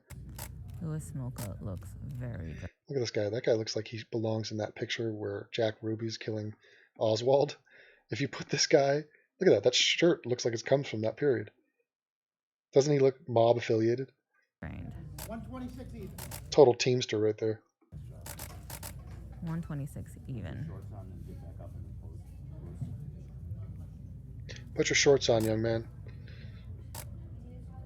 He's good. He's good on the ground. Very wiry, but good jiu-jitsu. He's coming off a tough loss, I think. Can't help but feeling that it's killing this guy to make weight. It's got a... every time. Yeah, it is. Bobby Green talks a lot of shit. His fighting style is really not good. He basically just stands there and talks a lot, talks shit, and like tries to like inspire his enemies to, I don't know, fall into his game or get inside their head. But he doesn't put out a lot of volume. Bobby Green. Did she say Greer? I thought it was Green. Yeah, it's Bobby Green. What did she say?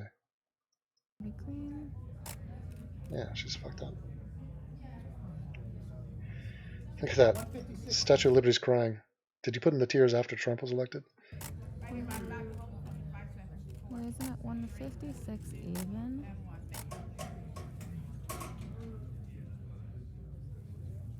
Here's Rose. Doug Rose. Look at her. Sweetheart. Comes from a troubled past. I think she comes from somewhere like Wisconsin or somewhere. But Nama Yunus, probably some Russian background. That face looks Russian to me. But now she's living in Colorado. She changed her life. She's got a boyfriend, Pat Barry, former heavyweight fighter, and they have a dog, and they have this like clean living, beautiful, positive relationship. And she shaved her hair. At first she had long hair, was very feminine, and now she's like, fuck it, I'm like renegade style, like the girl from Viva Vendetta, Natalie Portman's character. 116 even.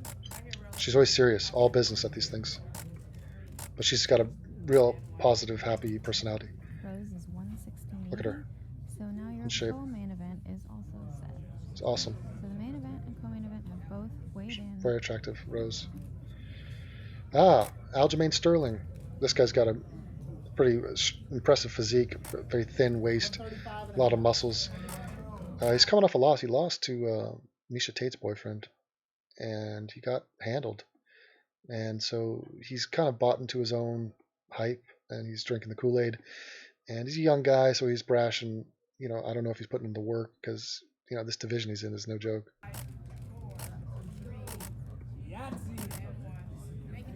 See that? Doing Atlas poses, talking about Yahtzee. Who's he fighting? Aljamain? Augusto Mendez. Okay. Tankino. Is that 6-1? Okay, not that experienced fighter. He should have the major advantage here, because if this guy's a Brazilian and 67% sub, so he's a jiu-jitsu guy, this guy, he's really good on the ground. He's really good at jiu-jitsu. So at the very least, he's going to be able to defend his offense. So it's going to turn into a striking battle. And in a striking battle, you got to give him the advantage. He's got a slight height advantage, but that's a pronounced reach advantage and leg reach. But he's just more dynamic. He's going to be fast twitch. He's going to be flying. His kicking game, he's going to light him up. So that is how that's going to go down. All right, Aljo makes 135. They're trying to get him back on track because they want him to be a star. Here's the brown beast. Brown bear, sorry. It's not that brown. Oh, there's the 205er. I'll take that guy to win. Clark makes 205. Ooh. Is he from Detroit? Is that a Detroit D on his back? Right. Oh, this guy, Magomedov, or this Russian. Deadly. I mean, this is the guy, Quiet Storm. Look at him. Full head of hair. No emotion. 155 and a quarter. Look at this. 155 and a quarter. No, he's not posing. He's not smiling. He's just like, look at him. That's a killer, man. These are the guys. You put this guy in a suit, he's in a James Bond movie. No tats. That's another thing. He's not trying to peacock. He's not trying to tell you that he's tough. He's like, I don't even believe in God. Or like, he probably does.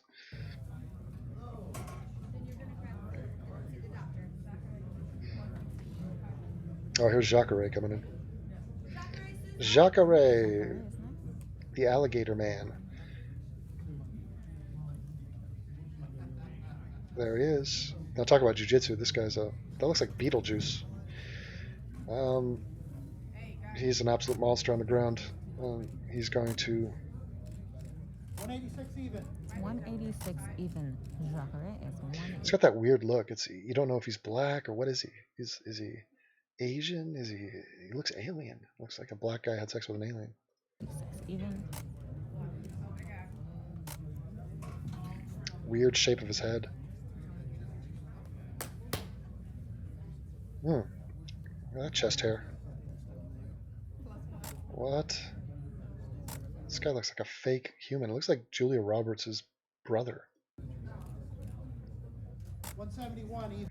Christina? Is that a daughter or a girlfriend? This guy looks like a creepy dude from the 70s who's just like wearing turtlenecks, just hairy. This looks like the guy from Anchorman. What's his name? Ron Burgundy. That jaw. All right, 171 even. Wow, little heathen. Barely made the weight. Shave your beard, man. 146 even. Yeah, he's a religious freak. He's white trash. Who is 146 even? This guy averting his eyes.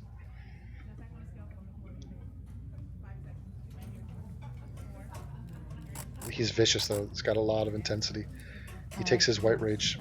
Whitaker weighed in earlier and he made weight. Oh, he got crucifix on his back. He's got white trash rage, like coursing through his body. Okay, now so everyone on the main card has weighed in. This guy doesn't look like an athlete. He kind of looks like he's an old man who's just waiting to be older. He fought Gunnar Nelson and lost on the ground, got choked out. He's not that bad. He's got okay hands, but he's kind of slow. And now Zach Cummings is on the scale.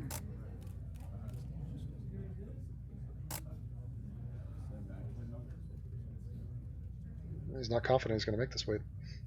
170 even. Oh, got it. Excitedly, he is 170 even.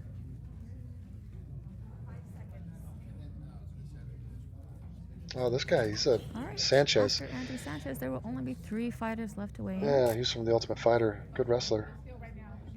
Strong. Look at that. He's got some eye damage there. Exhausted. Ear damage, too. 184 and a half. 184. Yeah, that guy's he's a pretty impressive physical specimen. You got to be careful with that guy. Andrew Sanchez weighs in at 184 and a half. Hands were trembling a little as he flexed. Hands were trembling. You flex. We actually Oh, here we go. Talk about a physique. Roy Nelson. He's looking pretty thin, actually. This is thin for Roy. scrum with Pearl. Let's see if he rubs his belly. Actually see the fiber Sometimes, off. God, these beards are getting more and more out of control. He always has that mullet, but sometimes he rubs his belly here. We'll see. And then it was put back on. Oh, he's not even taking his shirt off. Because the heavyweights don't have to. It's like, fuck it. Was he 250? 262? Roy Nelson is guessing what he weighs. He weighs 262. Wow, just come in under the limit. Look at him. Yeah, he's over it. Oh, that woman has controlled him and brought him back. This guy looks the part, but I don't think he's that good of a fighter.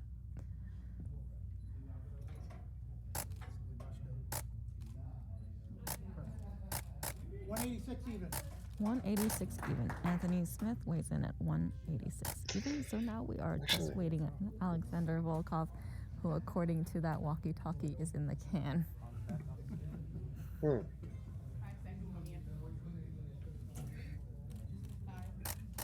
No regrets. Look at that mean mug face.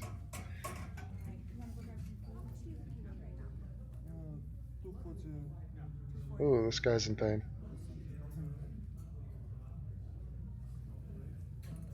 Take your necklace off. Alexander Volkov is weighing in. 245. Huh. He's taking out Roy Nelson? 245. Is he any good? Fantastic. I don't know if he's any good or not. Anyway, that is the end of that. Now. Nice. Coincidence, I think. No. That's fantastic. Good find. You should play some billiards online or in real life. Soon. What is this? Oh. He's talking about my site coming. Just fuck her already. Her drooling for you is starting to puddle. Yeah, this girl sent me a erotic fan fiction. Like Tina. Could you see anything like this happening in another country, or do you think this is only something that could happen in the US? What? I don't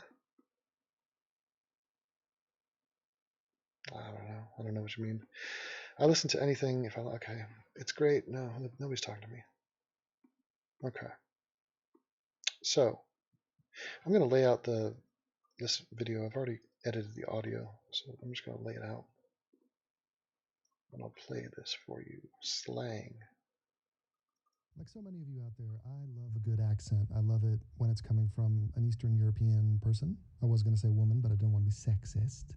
I'm sure an Eastern European transvesticle would be just as lovely to hear them talk. Whatever. But yeah, British accents are some of the funnest. Now, let me tell you something about myself. My father has a British accent, and my sister has like a fake one now, like a fake Madonna British accent, which I tease her about nonstop. Like I'll be over there visiting her in London, and she'll say, yeah, could you just chuck this in the bin? And it's not even really the accent, it's just the word choice. It's like, the what? The bin? The bin. No, I shall put that in the trash can, Sarah. The trash can was the correct answer. But as somebody with dual citizenship and someone who is first-generation American, someone who has 1,000 years of history in the southwest of England, but also being an American, being a guy from LA, I find myself in a weird position of straddling these two cultures. Me, myself, I don't have an accent. I can't do a British accent. I recognize my inability to do a convincing British accent, but I still love it. I'm one of those karaoke singers that gets up there and tries it, but sucks, but doesn't care because he loves doing it. But I was watching a video, somebody sent it on Twitter, and it's this Arsenal fan, and he's with a gang of other Arsenal fans, and they're being interviewed after a match where they lost, like miserably to West Brom or somebody. And they're a bad team, by the way, and they're pissed off. And the conversation is so deeply rooted in this British slang that it's comical. And I know for myself, I can sort of understand it and pick up on what they're saying. But for an outsider, if you're German or if you're, you people are all over the world, it might be very difficult to even understand what they're saying, like physically to comprehend what words they're even saying, let alone the meaning of the slang. So there's a double thing happening here. A, you can't even literally hear what they're saying. You can't decipher an English word. And B, even if you could, you wouldn't understand what it meant. Whoa. So today we're going to learn a little bit about British slang. The hell, and then Olivia. we're going to go dive in to an example. Whoa, stop the press. What do I have to do? Thank you. Thanks for that. Did you say something to me? How do I click it? What must I do here? I report her. Time out. Block her. What did she say? Thank you, Olivia. Very sweet of you. I'm sorry I wasn't paying attention. But I will take note that Olivia E. hooked me up. Thank you. Very sweet. I don't even know if anybody's listening to me. I know this guy Atheism Unstoppable has a website where you post, but when we stop piggybacking off of him and start your own Twitch, we need a no scopes party. Yeah, I'm honestly about to be on Twitch, so don't even fuck around. I'm going to play Star Wars. I'm going to play games I've never even heard of. I'm going to play Halo. I'm going to play some strategy games, maybe a little Warcraft. Might get back into that and dork out, because I actually do have some Warcraft skill. So be ready, and that should be fun. When does he start skinning the fat brown buffalo? Here we go. I will show you what I'm talking about on this video. So, now. Hello, my name's Jade, and today I'm going to tell you about the real London accent, because that's where I'm from, and we don't talk like how you're learning in your textbooks, you know what I'm saying? Let me increase the size on this so you can see what she's talking about. We talk like we're from the street. We talk in a different way. So what I'm telling you today is some words that people like me speak with. So we're going to look at this accent. Sometimes I'm going to speak in my normal accent, but I'm going to do this accent a lot, because this is what I'm talking about. So this accent, sometimes those clever people, they call it multicultural London English. Cut it and slap in number 2. Slap in the bass. Multicultural London English. Oh man, they just eat those words like they're a meat pie. What does that mean? It basically means this accent that I'm using. think I speak here.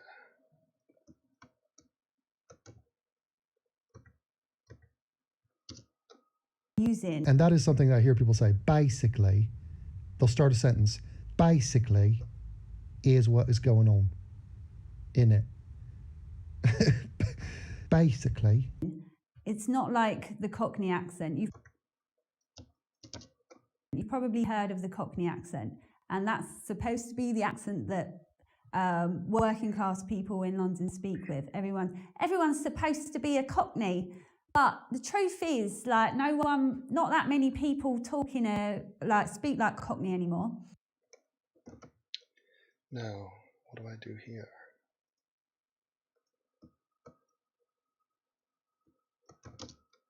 Reminds me of Arya Stark. And speak with everyone's supposed to be a Cockney.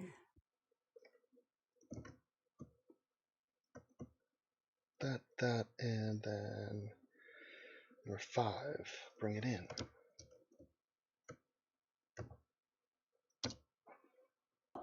This girl reminds me of Arya Stark. This is Arya Stark. If she wasn't an assassin, she'd be doing this. But the truth is, like, not that many people. But the truth is, like.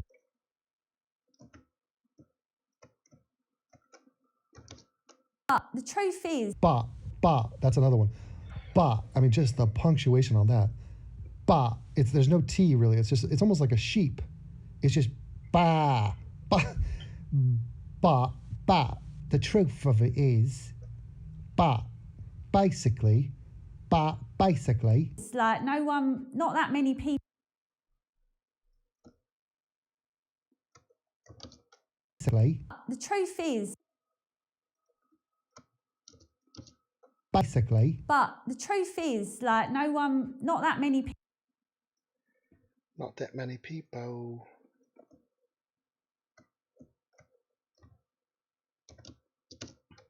Anymore. Cockney South 2016. Because this accent, multicultural London English, is like a lot more normal now.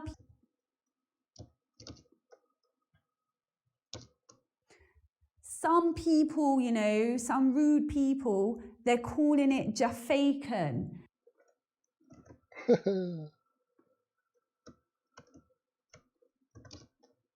Multicultural English is like a lot more normal now. People speak like this. Because this accent, multicultural London English,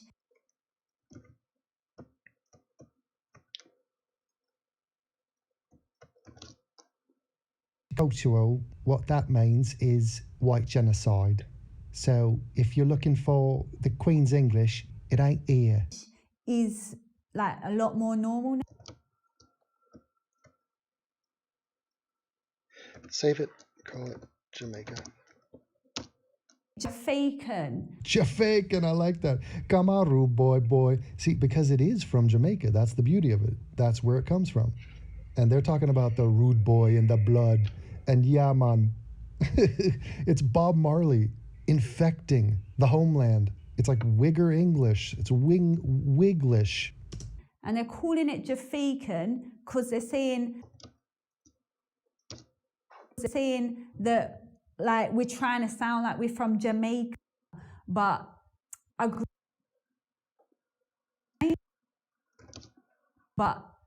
grew up in London. Do you know what I'm saying? I ain't been to Jamaica, so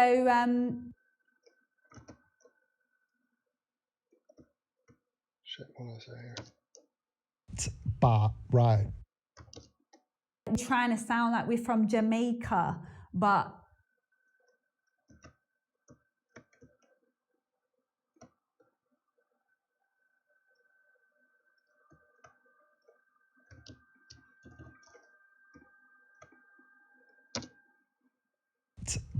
Right.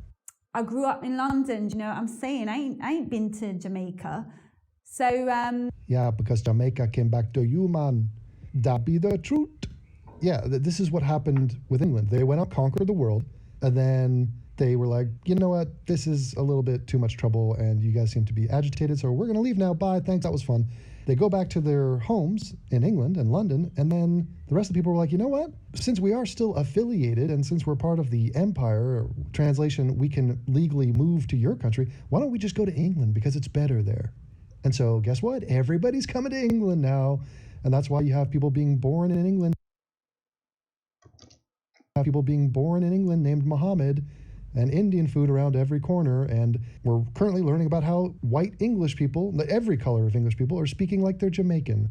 The downsides. This is a first world empire problem. For some people, accent is like, oh, you're West Indian, or you're trying to sound like Indian, even if you're trying to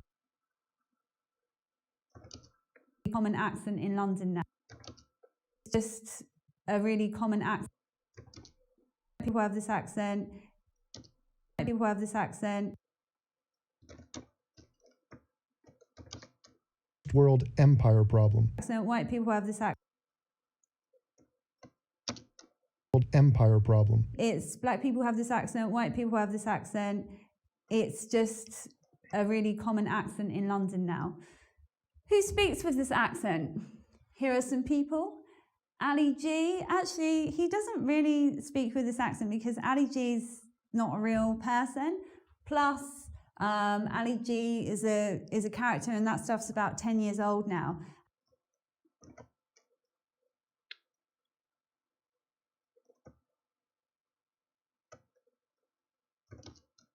Years old now. Ali G is Sacha Baron Cohen, who is a Jew. I think he's a believing Jew. And yes, he definitely speaks with that accent. Here's a sample.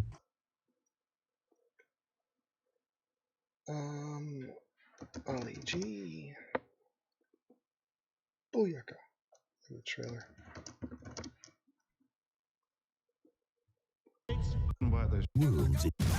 Nice way to talk about your mum.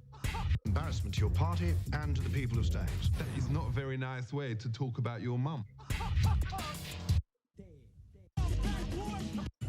To talk about these bitches. These girls belong to me. Belong? That is a very sexist way to talk about these bitches. Hola, maniaco. Ay, qué rico estás, papito. Bonjour. Je m'appelle Ali. J'habite in Staines. J'habite in Staines. Oh, that's a good movie. That's fun times.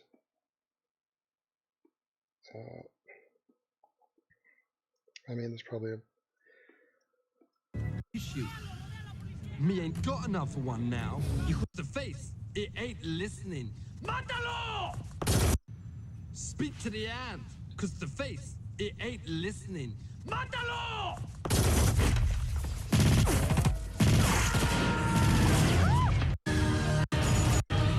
Precious gift.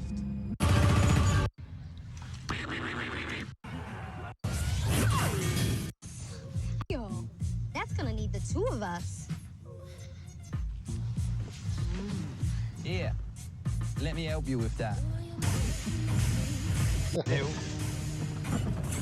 You better step back, unless you want me to bust a gap in your ass. This is my hood.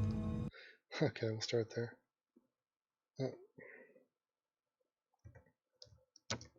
I wouldn't do that if...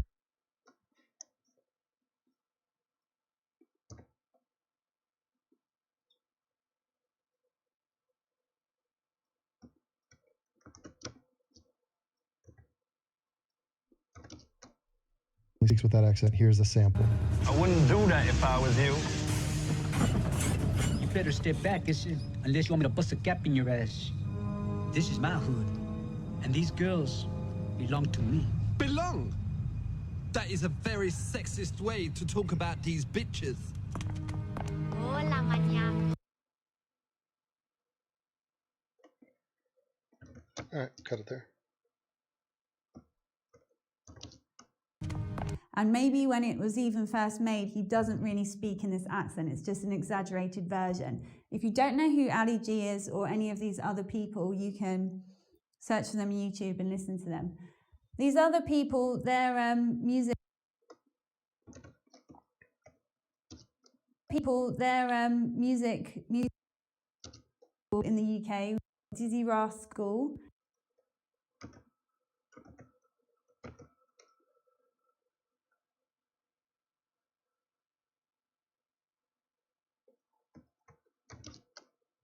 And Dizzy Rascal. Oop, oop. That's the sound of the police. This is Dizzy, and here's how he talks.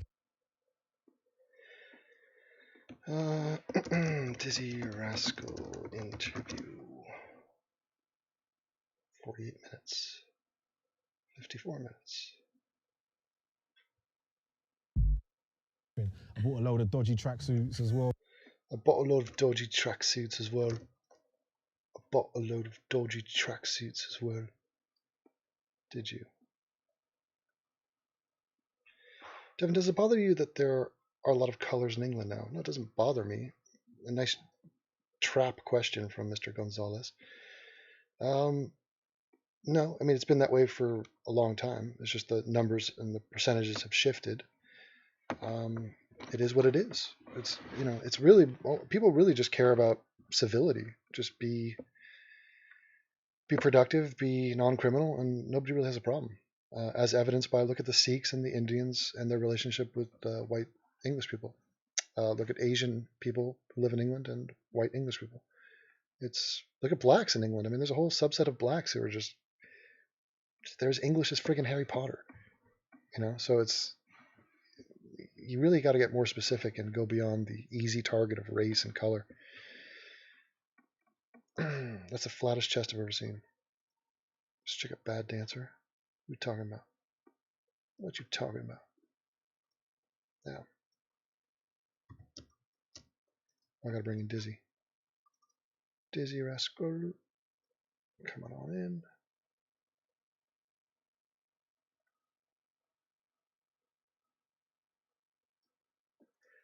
Out there. He talks. Fix up, look sharp. Fix up, look sharp. We shot that in the Valley. That was my first. This is the first time I ever left England. I went to LA and shot. We did it with Ruben Fleischer. You ever seen Zombieland? Yeah, He directed that film. Yeah, and he's done a couple. He did my video for stand. He did my video for stand-up tour as well. That was cool. I remember walking to a shop and just seeing all these hats. I was like, I just remember just buying everything. I bought a load of dodgy tracksuits as well that seemed like a good idea when you're. Here's what he talks. Up tour as well. That was cool.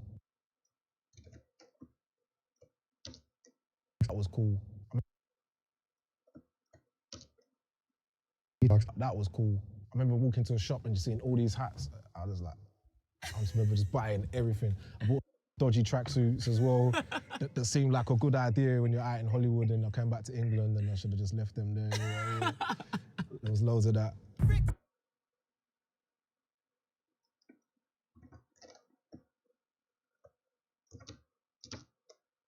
Wiley.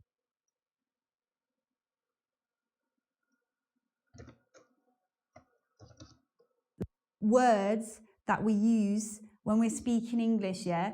So that, like, words that we use are the, like, words that we use when we're speaking English. I'm going to introduce you to some. I'm going to introduce. Now I'm going to.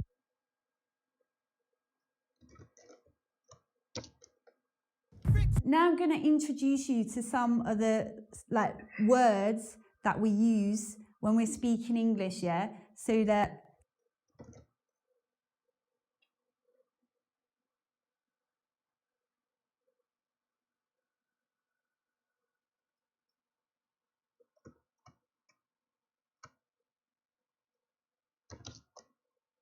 So that. Okay, so that is something that British people do, and I never heard anybody else do it, where they throw the word yeah into the middle of the sentence, just to confirm that you heard what they just said, that you're engaged. It's a break, it's a pause in the thought. Yeah? Do you know what I mean? Yeah? Right, we're about to learn about some verbs. Yeah? Basically, we're about to learn about some verbs. Yeah? So a guy who will do this is Tommy Robinson. We're about. Yeah? Basically, we're about to learn about some verbs. Yeah?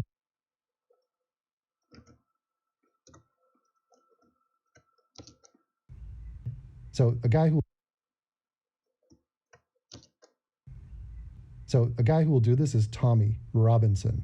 He'll be talking about, look, Muhammad was a pedophile. Yeah?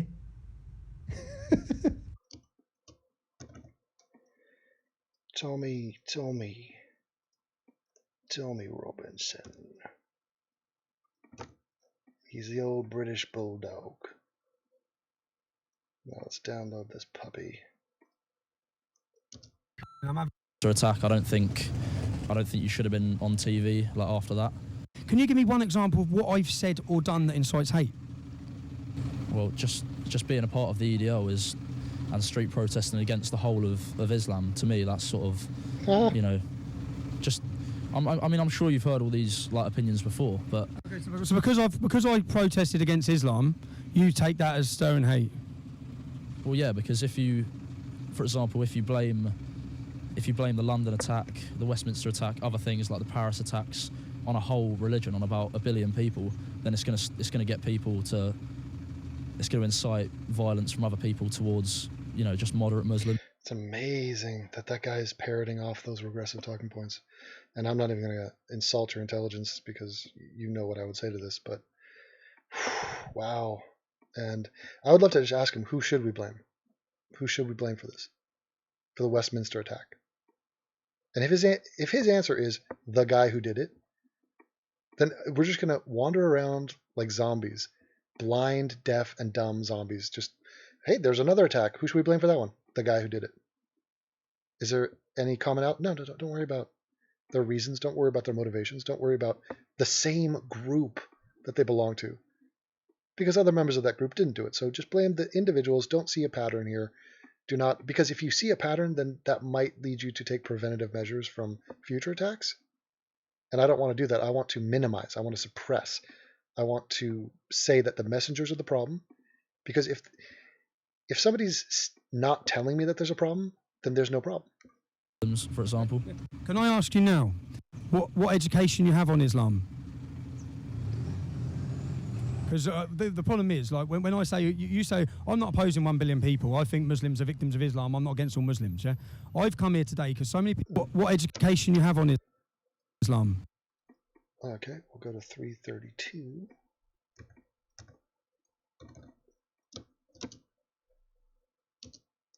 For example. Can I ask you now? What education you have on Islam? That's a bit loud, isn't it? Motherfucker. Why are you doing it? Why are you doing me like that, Tommy? Because the is like when I say you say I'm not opposing 1 billion people, I think Muslims are victims of Islam, I'm not against all Muslims, yeah? I've come here today because so many people like yourself, you know what you nearly done? You nearly threw your career away, you nearly threw your job. That's what you've done, because you know if that's a criminal offence, I don't want to prosecute you. I won't support prosecution against you. I don't want to get you to get done, yeah? You've probably had a sleepless night or a worry, yeah? Right? I'm not about What I need to understand is why people like yourself, who are from very different backgrounds to me, you haven't lived the life I've lived. I've got a cousin who's gang raped by Muslim gangs. Right? It's night or a worry, yeah? Right? Can I ask? Okay, bring it in. I'm going to wrap this up shortly here.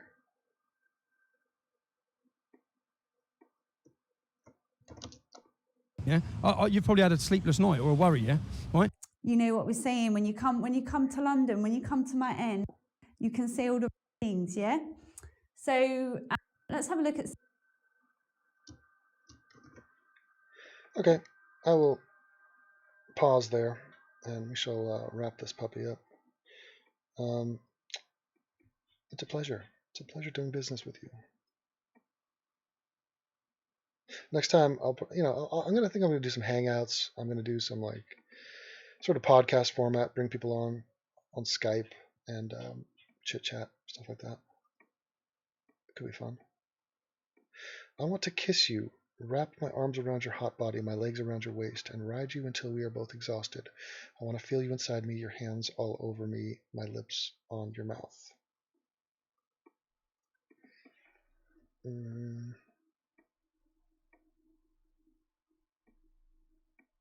Okay.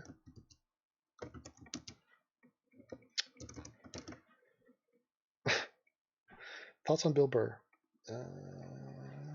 Overrated. Dun, dun, dun, dun, dun. What does it feel like to be lusted after by random stalkers? I know you have given a few pics of yourself, but would you say it's mostly from an intellectual capacity? I think that oh God, like I'm going to spell this word. Phenomenon. Oh man, I think that phenomenon is highly exaggerated, but yeah, it would be due to the feeling that people know me and are comfortable with me. Yeah, I'd say so. What are your favorite Howard Stern interviews? I like them all, but I prefer the non-celebrity ones. Him analyzing High Pitch Eric or Sal, Hank fascinate me way more than hearing the bitching of millionaires. Yeah. Devin, would you debate Kyle Kalinske? Oh, Jesus. Would you debate the likes of G-Man? I think it's kind of pointless because he's a complete retard, but someone like Kyle, I think Kyle's a complete retard, is actually bright. No, he's not. Enough to change his mind. Oh. So I think it could be quite entertaining. No, I think he's... No. I mean, that's absolutely aggravating. I mean, hell no. What a headache. He is entrenched in his thoughts, and I've already dissected his prototype. There is literally nothing in it for me. Pay me and I'll consider it. Otherwise, I will do anything else but that. How is Bill Burr overrated? He's not that funny or smart. That's a snobby question. Well, Devin, I'm ready for that interview whenever you are. My alt Twitter is cold. And what? With your tweet, the deets there. Okay. Page not found. Why can I not copy that? All right. Let's find him. He is a virgin. Nothing came up. He lied to me, and that's unfortunate. You lied to me. That is not a Twitter handle. Okay. Then what are your thoughts on people who claim the transgender brain is separated scientifically at birth, where they are literally born mentally a different gender than their physical one? Sounds radical and weird, but the gender of your brain is really not a thing, and the word is in reference to your physical body and its biology. Sorry to all the special wannabe out there who demand attention and shriek constantly to our collective aggravation. Hello, have you thought of doing a fairly simple kind of video on something like food or sleep habits? Sure, many would find something like that interesting. No, it is possible. I am open to any topic. I am not just a one-trick pony. I will be doing many more videos on mental health and depression in general, as I think this is sorely underrepresented in the online arena. If the United guy was white, do you think anybody would care, or would it be as big of a deal? Correct. It wouldn't have caught on and would be way less powerful. I stand with United and feel that they did nothing wrong whatsoever. How big is your lovely cock, Poppy? Big enough to the point where women are not that thrilled that they have to ingest its size into their quim. Quims? Is that a word? Search for quim. Quim.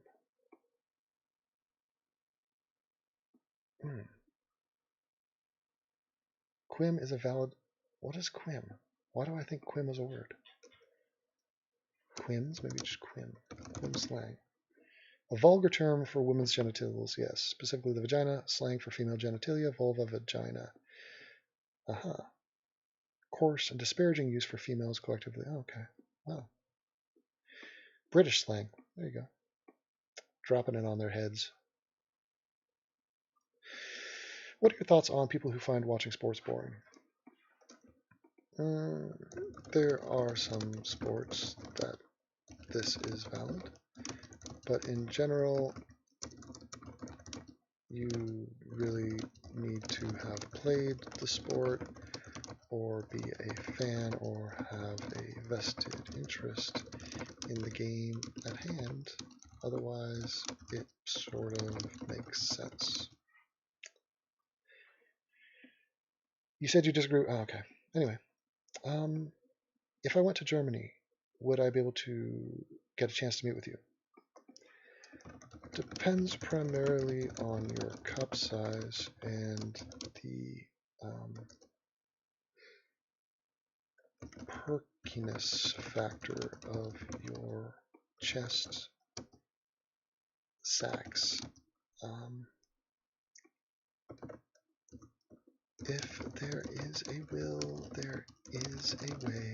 I friggin' went to a BronyCon in Stuttgart last year and will be attending it again. So, had a debate over this article, nextshark.com, Dr. David Dow, criminal record, racism. Oh, okay. Dr. Dow's alleged criminal record is a racist tactic we use on black people. Oh, so yeah, looking into his backstory is forbidden. He's a pure victim and fuck the whites. Yeah, I can imagine. Ridiculous. Okay, well, it's been very fun, guys. I've been talking for a long time. I'm going to go rest. I'm going to go watch some Howard Stern. I'm going to have some snacks, and I'm going to sleep. And I wish you the best in all of your things. Whatever thing you're doing, I want you to do it well. Okay? Talk to you later. Danke. Tschüss.